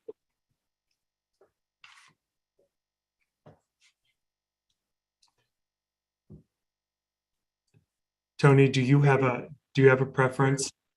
My preference is to wait till the 16th and do it on the regular scheduled meeting. I like to see the updates they provided that we asked for and even partial results of the survey. Well, maybe make a motion. If I'm not mistaken, just in the interest of time tonight, if the discussion is continued, I'm not sure that it needs to be opened up for public comment. Not that matters, but am I wrong? We've noticed it for public comment. I think it would be an error not to allow that. We're fine either way. On the agenda, we need to open it. I think you're right. We should open it. In the absence of Polly's advice, I think we should err on the cautious side. Cameron is on, so you have your attorney on. Oh, okay. Yeah, so if we've noticed it for a public hearing, we should open it for that, just because people are gonna potentially, be here for the notice. And so if we restrict that, that would be improper. Sorry, Cameron, I didn't see you. Well, No worries. well, that's fine with me if you want to do the 16th and then maybe have the survey in by the 16th. And we can do that, maybe full or partial. I think that's a good idea. Okay, Tony, you may want to open it up to the public now just to get any input. That's fine. Does anybody have any have any public comment in regard to what's been discussed in relation to the Boulders project? And just as a reminder, if you're on the phone, it's *9 to raise your hand. It's *6 to unmute when you're called on. And then if you have access to the screen, it's the raise hand function at the bottom of your window. And also, when you're called on, please state your name and where you live in the town. And I see Carol Thomas. That's right. Has her hand raised. Please go ahead. Carol, *6 to unmute now that you're called on.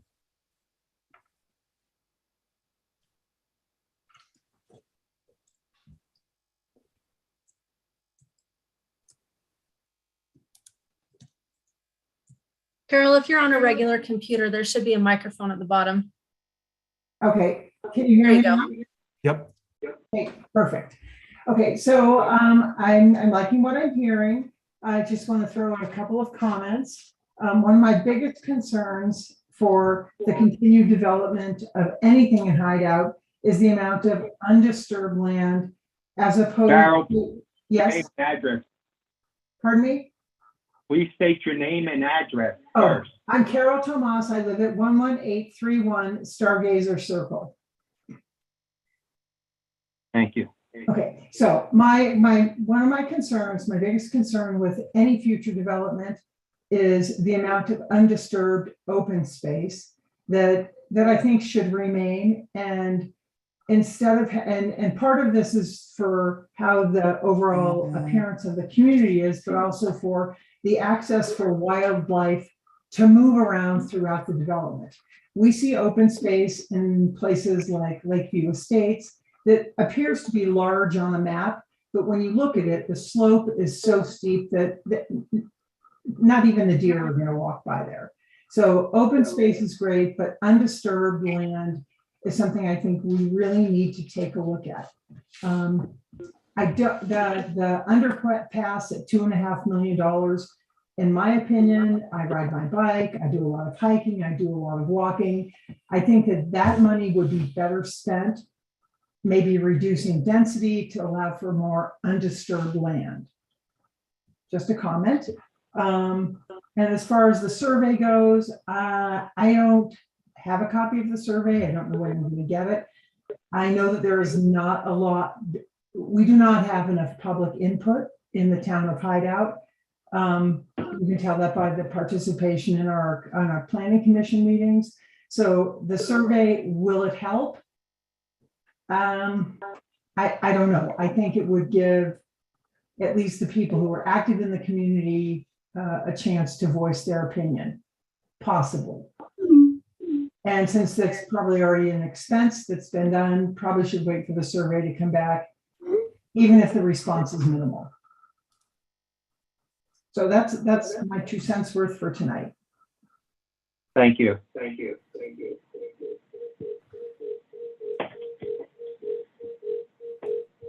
Is there anybody else who has a public comment that they would like to state? Tony, if I might answer Carol's question, we haven't sent the survey out yet. There was some back and forth, and we're going to get it sent out in the next, I don't know, a few hours or maybe tomorrow morning. It just kind of depends on how late this meeting goes and how much energy I have left. And Alicia, I think that's going out by way of a part of the town newsletter with a SurveyMonkey link, right? I was going to send it via email. Okay, got it. For landowners, and yeah. And then I think there's also a link or maybe a reminder or something in the newsletter. Okay. That's kind of how I thought we were doing it.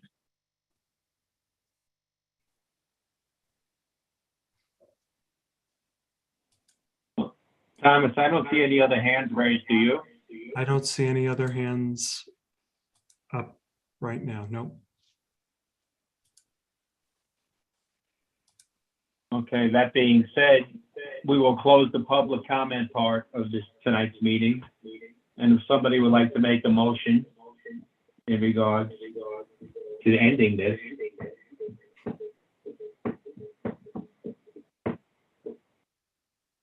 I make a motion that we end tonight's meeting. Do we need a motion to continue? And we should get a motion. Okay, I move that we continue this meeting until the 16th as my first motion. Continue discussion of the boulders till the 16th. Yes. Okay. Does anybody second that? I will. Okay. Glynis, your vote? Yes. Brian? Yes. Donna? Yes. Rachel? Yes. Ethan? Yes. And Tony's a yes. Therefore, discussion of the boulders project will be continued to June 16th scheduled meeting, along with the other matters that will be on the agenda that day. Thank you, everybody, for taking the time out and participating tonight. And we need a motion to adjourn. I'm sorry, I thought Glynis's first part was to adjourn the meeting. Well, now the second motion is to adjourn the meeting. Okay. Who's going to second that?